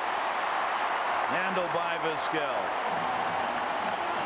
Cleveland, they've committed only 2 errors in their 6 playoff games, and behind Bartolo Colon tonight, they haven't made one. They are playing strong, solid D.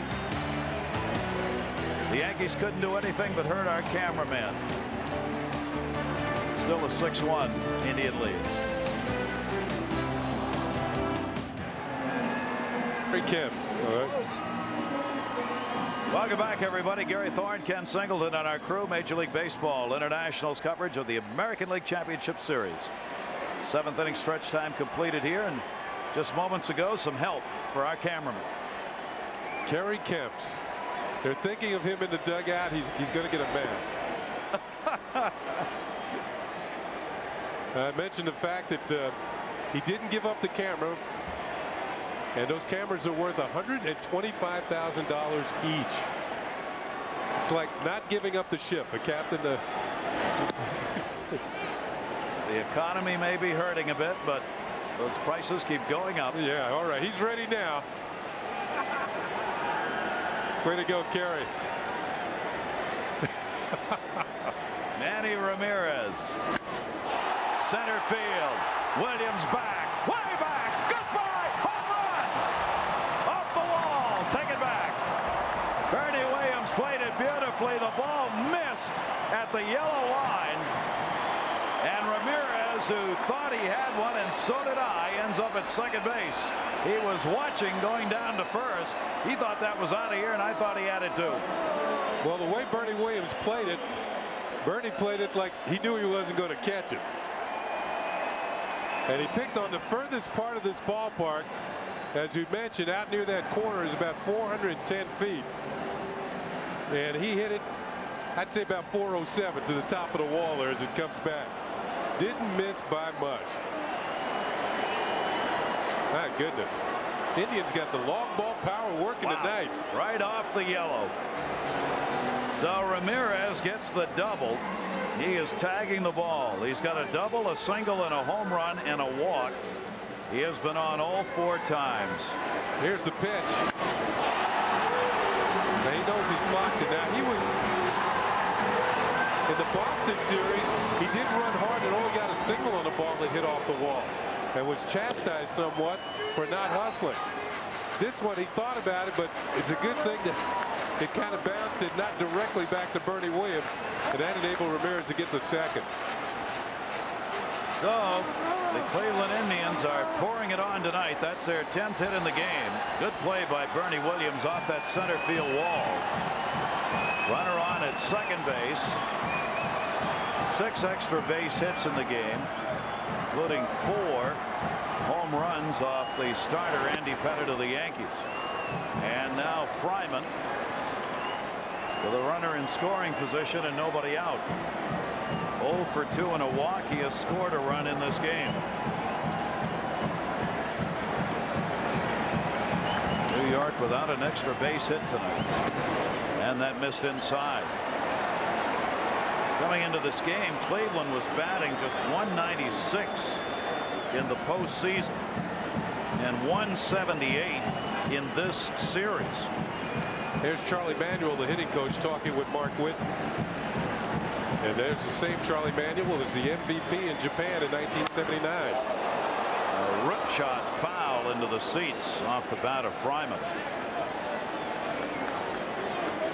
6 years in Japan for Charlie Manuel playing ball. I mentioned for the Kintetsu Buffaloes and the Yakut Swallows. First American to be named MVP. In 6 years, he hit 192 home runs. Averaged 32 a year. He's loving this attack by the Indians. Off the fists, out of the reach of Jeter. Ramirez had to wait to see if that ball was going to fall in, so he'll stop at third. 2 on, nobody out. Charlie Manuel's got to like this hitting. His team has the hitting shoes on tonight. That's their 10th hit in the ball game. And one thing about Charlie Manuel, he had quadruple bypass surgery during the course of this season, and is back coaching and the hitters of the Cleveland Indians. Here's a look at the hit by Travis Fryman. Just out of the reach of Derek Jeter. You mentioned Manny Ramirez had to hold up, make sure the ball was not caught, so he can only advance 1 base. So amazing medical technology. Had a mild heart attack during the course of this year, underwent quadruple bypass surgery, and is now back with the ball club since about the beginning of September. And looks great. Yep. Joe Torre is on his way out with Mike Stanton ready in the bullpen, with Jim Thome, the left-handed hitter, due up. Torre's going to make the move. Well, the Yankee pitchers have not been able to silence the Indian bats. Cleveland leads at 6-1. 4 home runs for the Cleveland Indians in this ball game tonight, so Mike Stanton will come on in relief to face Jim Thome, who's been a major part of the Dinger parade here tonight. Yeah, Thome has 2 of the home runs hit by the Indians, leading off the 2nd inning. Caught a hold of an Andy Pettitte 3-1 pitch, drove it deep into the Indians bullpen, or almost to it. Then in the 5th inning, following a walk, the first pitch he saw from Pettitte, he drives into the right field seats. Jim Thome hit 30 home runs during the regular season. Has added 2 more on tonight. So the Yankees will try and cut off the Indian attack here with runners at first and third. Nobody out. The infield will be drawn in. 4 home runs tonight, tying the all-time mark for an American League Championship Series. Ramirez at third. Fryman at first. Yeah, fans might be wondering why the Yankees are bringing the infield in. They can't afford to give up any more runs. Jim Thome against the left-hander Mike Stanton, and the pitch is down low for a ball. 31-year-old left-hander. Numbers on the year. You notice the 6 saves. Early in the season, the Yankee closer Mariano Rivera went on the disabled list with a pulled groin. Stanton took over the role as closer and was outstanding. It's the strike on the outside corner. 1 ball, 1 strike on Jim Thome. Yankees down 6-1. 11 hits for the Indians. First 2 on in the 7th inning. Thome trying to add another RBI. He's got 3 in the game. Down to first, runner holds. Martinez will play it to the bag. So they have the infield drawn in to prevent that run. Ramirez from crossing, and on that at bat, it works. Thome is out number 1. Fryman moves down to second base. So now it's 2nd and 3rd and 1 out. The Yankees are going to keep the infield in, but they're going to walk Mark Whitten. This will be the intentional pass to Mark Whitten. It'll load the bases up. Joe Torre using the strategy with Enrique Wilson, the rookie who was batting in the number 9, Alomar rather. Alomar coming up after Whitten, then Wilson, and Alomar, as we've seen, struggling at the plate. It'll also mean they've got a force out opportunity at the plate with only 1 away. Now it depends on how Joe Torre wants to set up his defense. He might want to lead them back and go for the double play. We saw how poorly Sandy Alomar was running. So if you get him to hit the ball on the ground, more often than not, you're going to be able to turn 2. We'll see how he plays it. This copyrighted telecast, the property of the Office of the Commissioner of Major League Baseball, is intended for the private non-commercial use of our audience. Any publication, reproduction, retransmission, or other use of the pictures, descriptions, and accounts of this game without the express written consent of Major League Baseball is prohibited.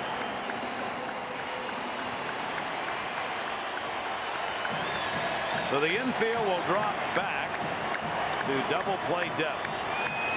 Sandy Alomar has grounded out 3 times in this game.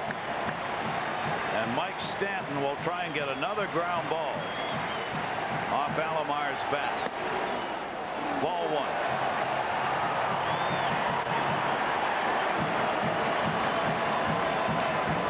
Alomar with a chance to really blow the doors off this one. There's a look at the infield playing back with the exception of Tito Martinez at first. If the ball is hit to him, he's going to come home for the force play at home. Pop that one up. And put away by Girardi. So they get Alomar. Now there are 2 down. Mike Stanton has come on and done the job thus far. But he's not quite out of the woods yet. He has one more batter to face before trying to get the final out. Sandy Alomar Jr., you know he's got to be hurting after popping up with the bases loaded. You know, his knee's hurting. His offense is hurt this year. But this guy's a former All-Star many times over. You got to have the feeling after he gets that knee straightened out, he'll be back. Only 1 for 11 for Alomar now in this series. Stanton with a chance to get out of the 7th inning. Wilson, the switch hitter, and a strike on the outside corner. Mentioning about Sandy Alomar one more time, that he's the only player in history to be All-Star Game MVP in his home ballpark. He did that last year. A big thrill for both he and the Cleveland fans. Wilson a chopper foul outside of 3rd, and Stanton goes ahead on the count, 2 strikes. And then the All-Star Game that we did this year, his brother Robbie was the All-Star Game MVP for the American League in Colorado at Coors Field. Keep it in the family. Yeah, exactly. Wilson as a switch hitter. He hit .373 right-handed and .256 left-handed. Both of his home runs were hit right-handed. Swung on and missed. Mike Stanton blows it by him. So a good job by Stanton, and for the Indians, no runs even though they got the first 2 on. They leave the bases loaded. We've completed 7. Cleveland up.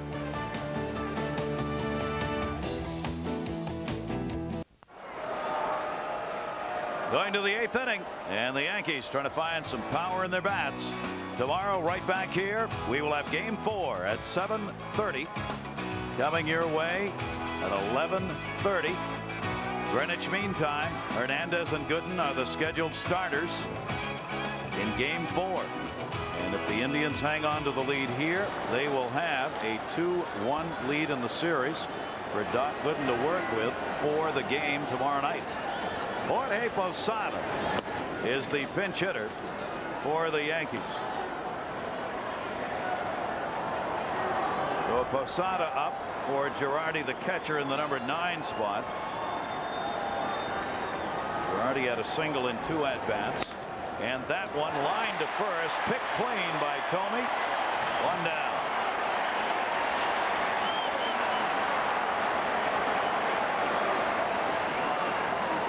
That's a move that Joe Torre has made sometimes during the course of the season when the Yankees are trailing.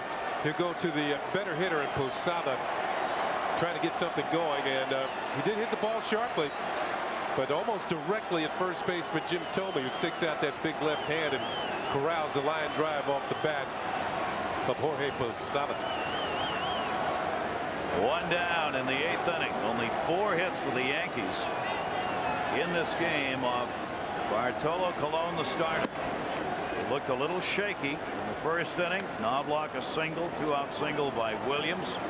And the Yankees had the 1-0 lead, but Cleveland got 2 in the second off Andy Pettitte, and they have not looked back. Colon has actually walked more men than he has struck out, but the 3 walks and the 2 strikeouts all came within the first 4 innings.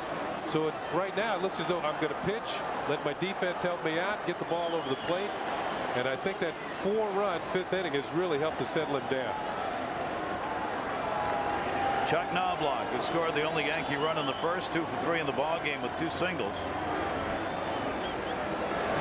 Tell you just how much Bartolo Colon has settled down. His pitch count, 36 pitches in the first 2 innings.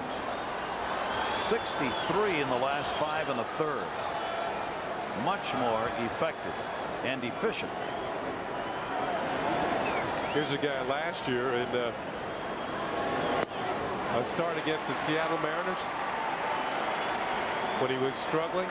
61 pitches in the first inning.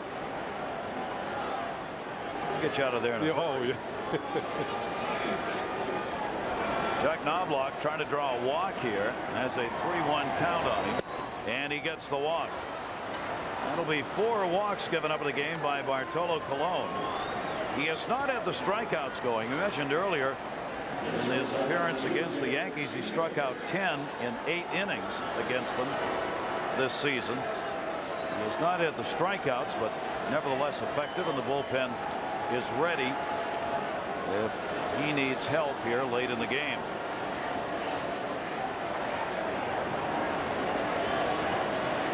Yeah, I really think that the 4-run 5th inning took a lot of pressure off of him, as far as, you know, not worrying so much about the baseball ball, just letting go of the ball and playing catch with Sandy Alomar Jr. in the strike zone. But now might be starting to get a little tired, and the bullpen is up. And we're going to have a visit from Mark Wiley, the pitching coach, just to slow him down a bit again. You see that arm motion he was making? That's what we talked about earlier, how they've worked on his mechanics, his pitching delivery, and how he still struggles to get to that release point where he wants to let the ball go, get that arm where he wants it to be. And he obviously is concerned about that right now. Well, I asked it early in the ball game. Now, after walking a hitter, he'll work from the stretch. Mechanics a little bit different. The Yankees haven't had a man pass first base since the 2nd inning. That was in Chili Davis, led off with a walk out as far as 2nd. So you can see how much Bartolo Colon has made life easy for Mike Hargrove tonight. Derek Jeter. Jeter takes the pitch outside for a ball. Jeter in the game's gone 0 for 2 rather. He did have a sacrifice in the first inning. Postseason average now down to 200 in this series. He's had 3 hits and 11 at bats. Yankee bats are quiet right now. Fouled off. A 2-ball 1-strike count on Derek Jeter. Colon still getting that fastball up there over 90 miles an hour. It is Joe Girardi, had just been pinch hit for him. He's probably worried more about the effort of Andy Pettitte tonight and why it didn't happen. Andy Pettitte came out of there 4 2/3, 6 runs on 8 hits off him, including 4 home runs. Jeter grounds it towards second base. Nice play. Vizquel the turn. 3rd double play. The Indians have turned. Omar Vizquel the pivot, giving the glove sign to Wilson, who got him the flip. This is how it's done by a Gold Glove shortstop. 11 chances for Omar tonight.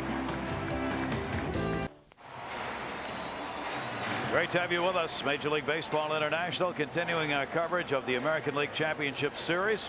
Right back here at the Jake in Cleveland tomorrow. David Cone, 20-game winner for the Yankees.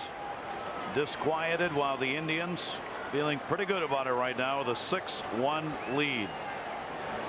And their defense has really shined in this game.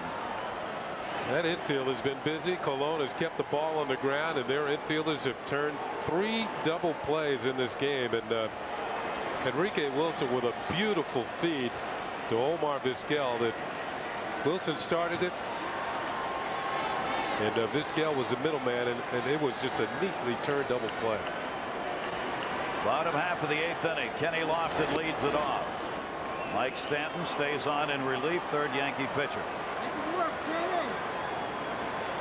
Lofton would like to get it going. 0 for 4.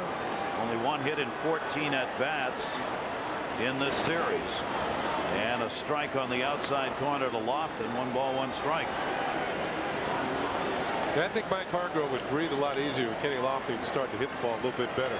He missed the last week or so of the season with a bad hamstring, and he makes his living with his legs, covering the ground in center field, setting the tone on the bases when he gets on. But maybe that last week off of the season kind of shut down his hitting stroke. He's also had only one walk in the postseason, and he was 8th in the league in walks. That's another way that Kenny Lofton gets on to utilize his speed, and has not been able to do that either. 2-ball, 2-strike count. 31-year-old center fielder of the Indians goes down swinging. Mike Stanton gets his second strikeout, 1 away in the 8th inning.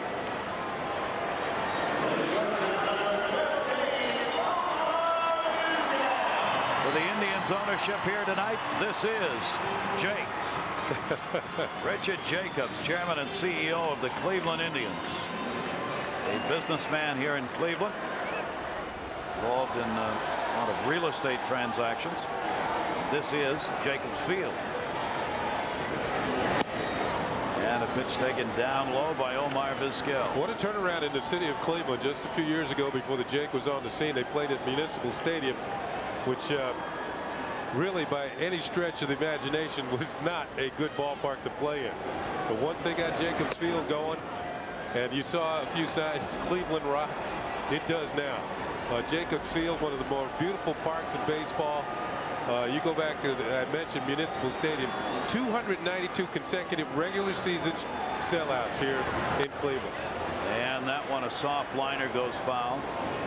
I don't think there was ever any question among baseball fans that once they got a facility, a decent facility to play in, which Municipal Stadium was not, this city is a great baseball city. It has been a great baseball city for over 100 years.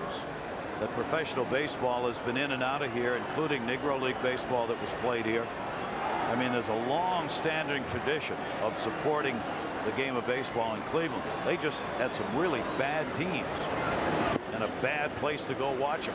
Yeah, but what happened was by getting a new stadium, it enabled them to get better players and hold on to the good ones that they had. Years ago, Cleveland was like the doormat of the American League. You came in here, if you didn't win 2 out of 3, you certainly felt you had a bad series. Not anymore.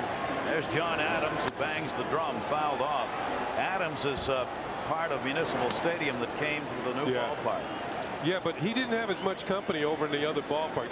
He sits out there in the bleachers beyond the wall in left field, and it is packed. Now, when he used to sit over at Municipal Stadium, there's like 1 or 2 people up there with him. That's right. Ground ball up the middle and a base hit. What a night for Vizquel. Omar Vizquel, that's 3 singles and a walk in 5 plate appearances, as well as being involved in 3 double plays.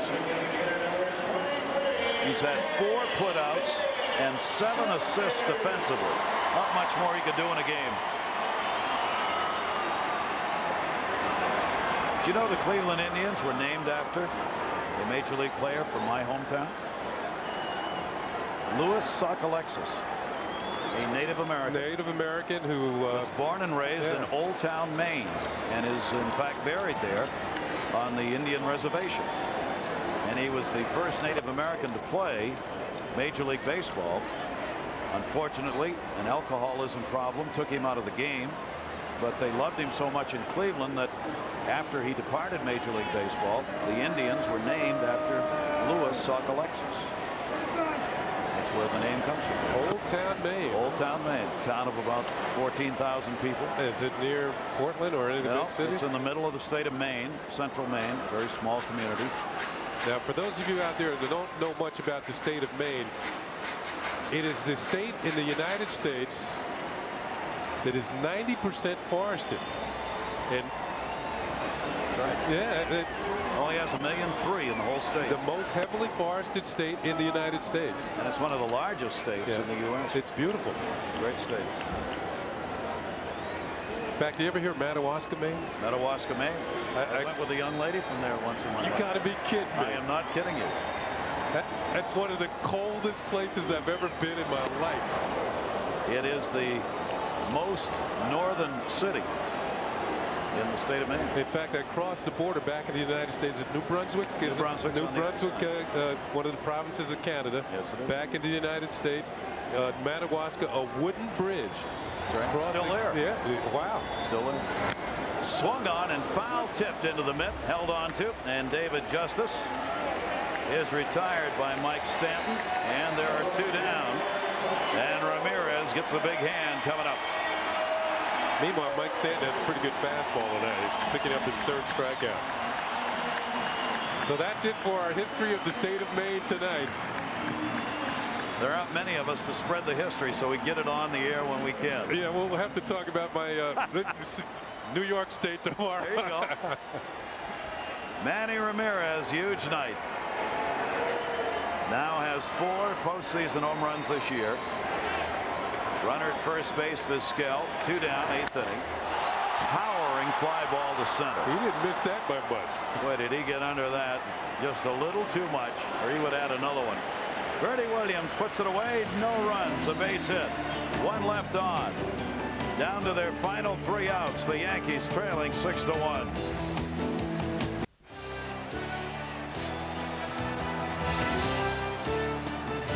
Major League Baseball International's presentation of the 1998 American League Championship Series being brought to you by MasterCard. Great to have you with us, everybody. At the Jake, we go to the 9th inning. The Indians leading at 6-1. Yankees down to their final 3 outs. Bartolo Colon, the 23-year-old right-hander, has gone the distance and is looking for a complete game win. Paul O'Neill, Bernie Williams, Tino Martinez due up for the Yankees in the 9th. Colon has given up just 4 hits in this game. The only run came in the 1st inning. He's walked 4, struck out 2, and another sellout here at the Jake. And they certainly have had a lot to cheer about tonight. Bartolo Colon beat the Yankees once this year in the regular season. Now trying to do it in the playoffs.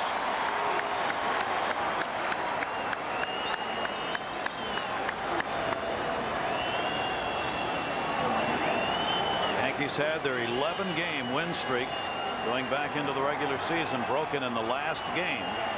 Now the Indians are trying to make it 2 in a row. O'Neill to left field. Backed up on the warning track, and that's where it'll come down. Witten puts it away.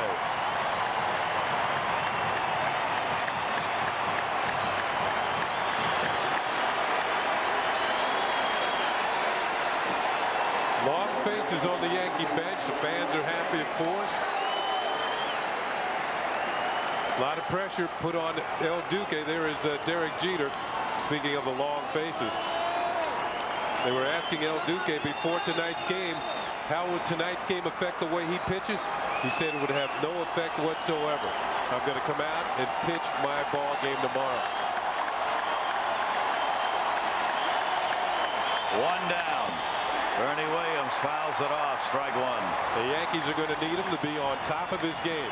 A rookie season in which he went 12-4. They're going to have to call on some of that El Duque magic tomorrow night to even up this series against the Indians. Bartolo Colon pitched 6 of the 9 complete games that the Indians had. Now trying to pick one up here in the postseason. For his staff, the postseason numbers wise, not all that good coming in. They had a 4.5 earned run average as a team in the postseason coming into this game. Bartolo Colon is going to lower that. You're looking at a young pitcher coming into his own. This particular season. Witten in left. 2 down. Bartolo Colon last year, Cleveland Indians, Bartolo Colon up and down from the minor leagues 7 different times. This year had a great first half, struggled in the second, but now has picked up the pace again in the postseason. Cleveland rocks. Colon was 9-4 at home during the regular season, 5-5 on the road. The 10th best earned run average at 3.71. One more out, and he's got a postseason win against New York.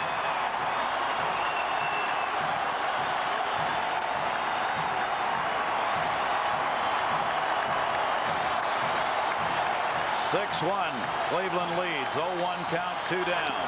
Chopper, Martinez to first. It is a foul ball. Thome tried to make it fair but couldn't do it.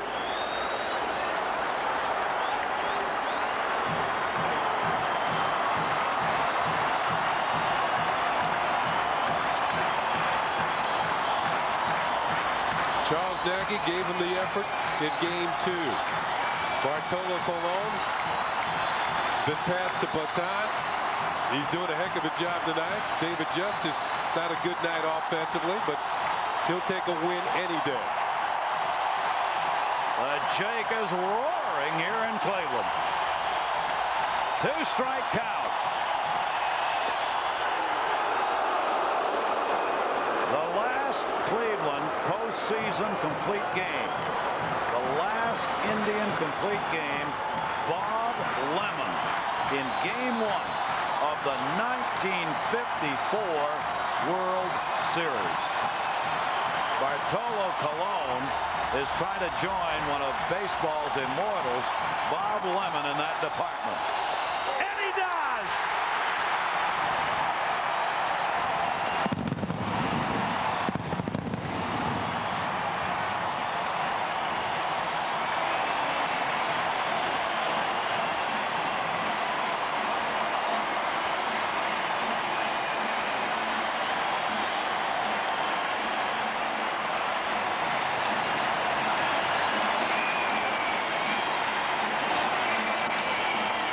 Well, a major difference between that game that Bob Lemon pitched and the one that Bartolo Colon pitched tonight.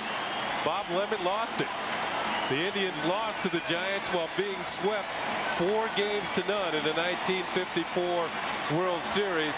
Tonight, the Indians have taken a 2-1 lead in the series against the Yankees, the American League Championship Series. Their bats came alive. 6 runs on 12 hits, including 4 home runs for the Cleveland Indians in this ball game tonight. 2 hit by Jim Thome, 1 by Ramirez, 1 by Mark Whitten. And Colon shut down the Yankees a run on 4 hits. The only run they got off this 23-year-old right-hander came in the first inning. This is the end. Blazing fastball to the outside corner, closing out the ball game in style. Yankees only had 1 hit after the 2nd inning. So the Jake is rocking. The Cleveland Indians put the home run attack on the Bronx Bombers in this one. Well, the Pepsi play of the game, well, there were a few of them. Manny Ramirez with a home run. We're going to make it a long distance Pepsi play of the game. Jim Thome with a home run in the 5th inning. And finally, Mark Whitten with a homer. 3 home runs off of Andy Pettitte. Those are our Pepsi plays of the game. By winning here, the Cleveland Indians, with 2 games left here, have a chance to wrap up this series without going back to New York. Bartolo Colon, the winner. Our final score, Cleveland 6 and the Yankees 1.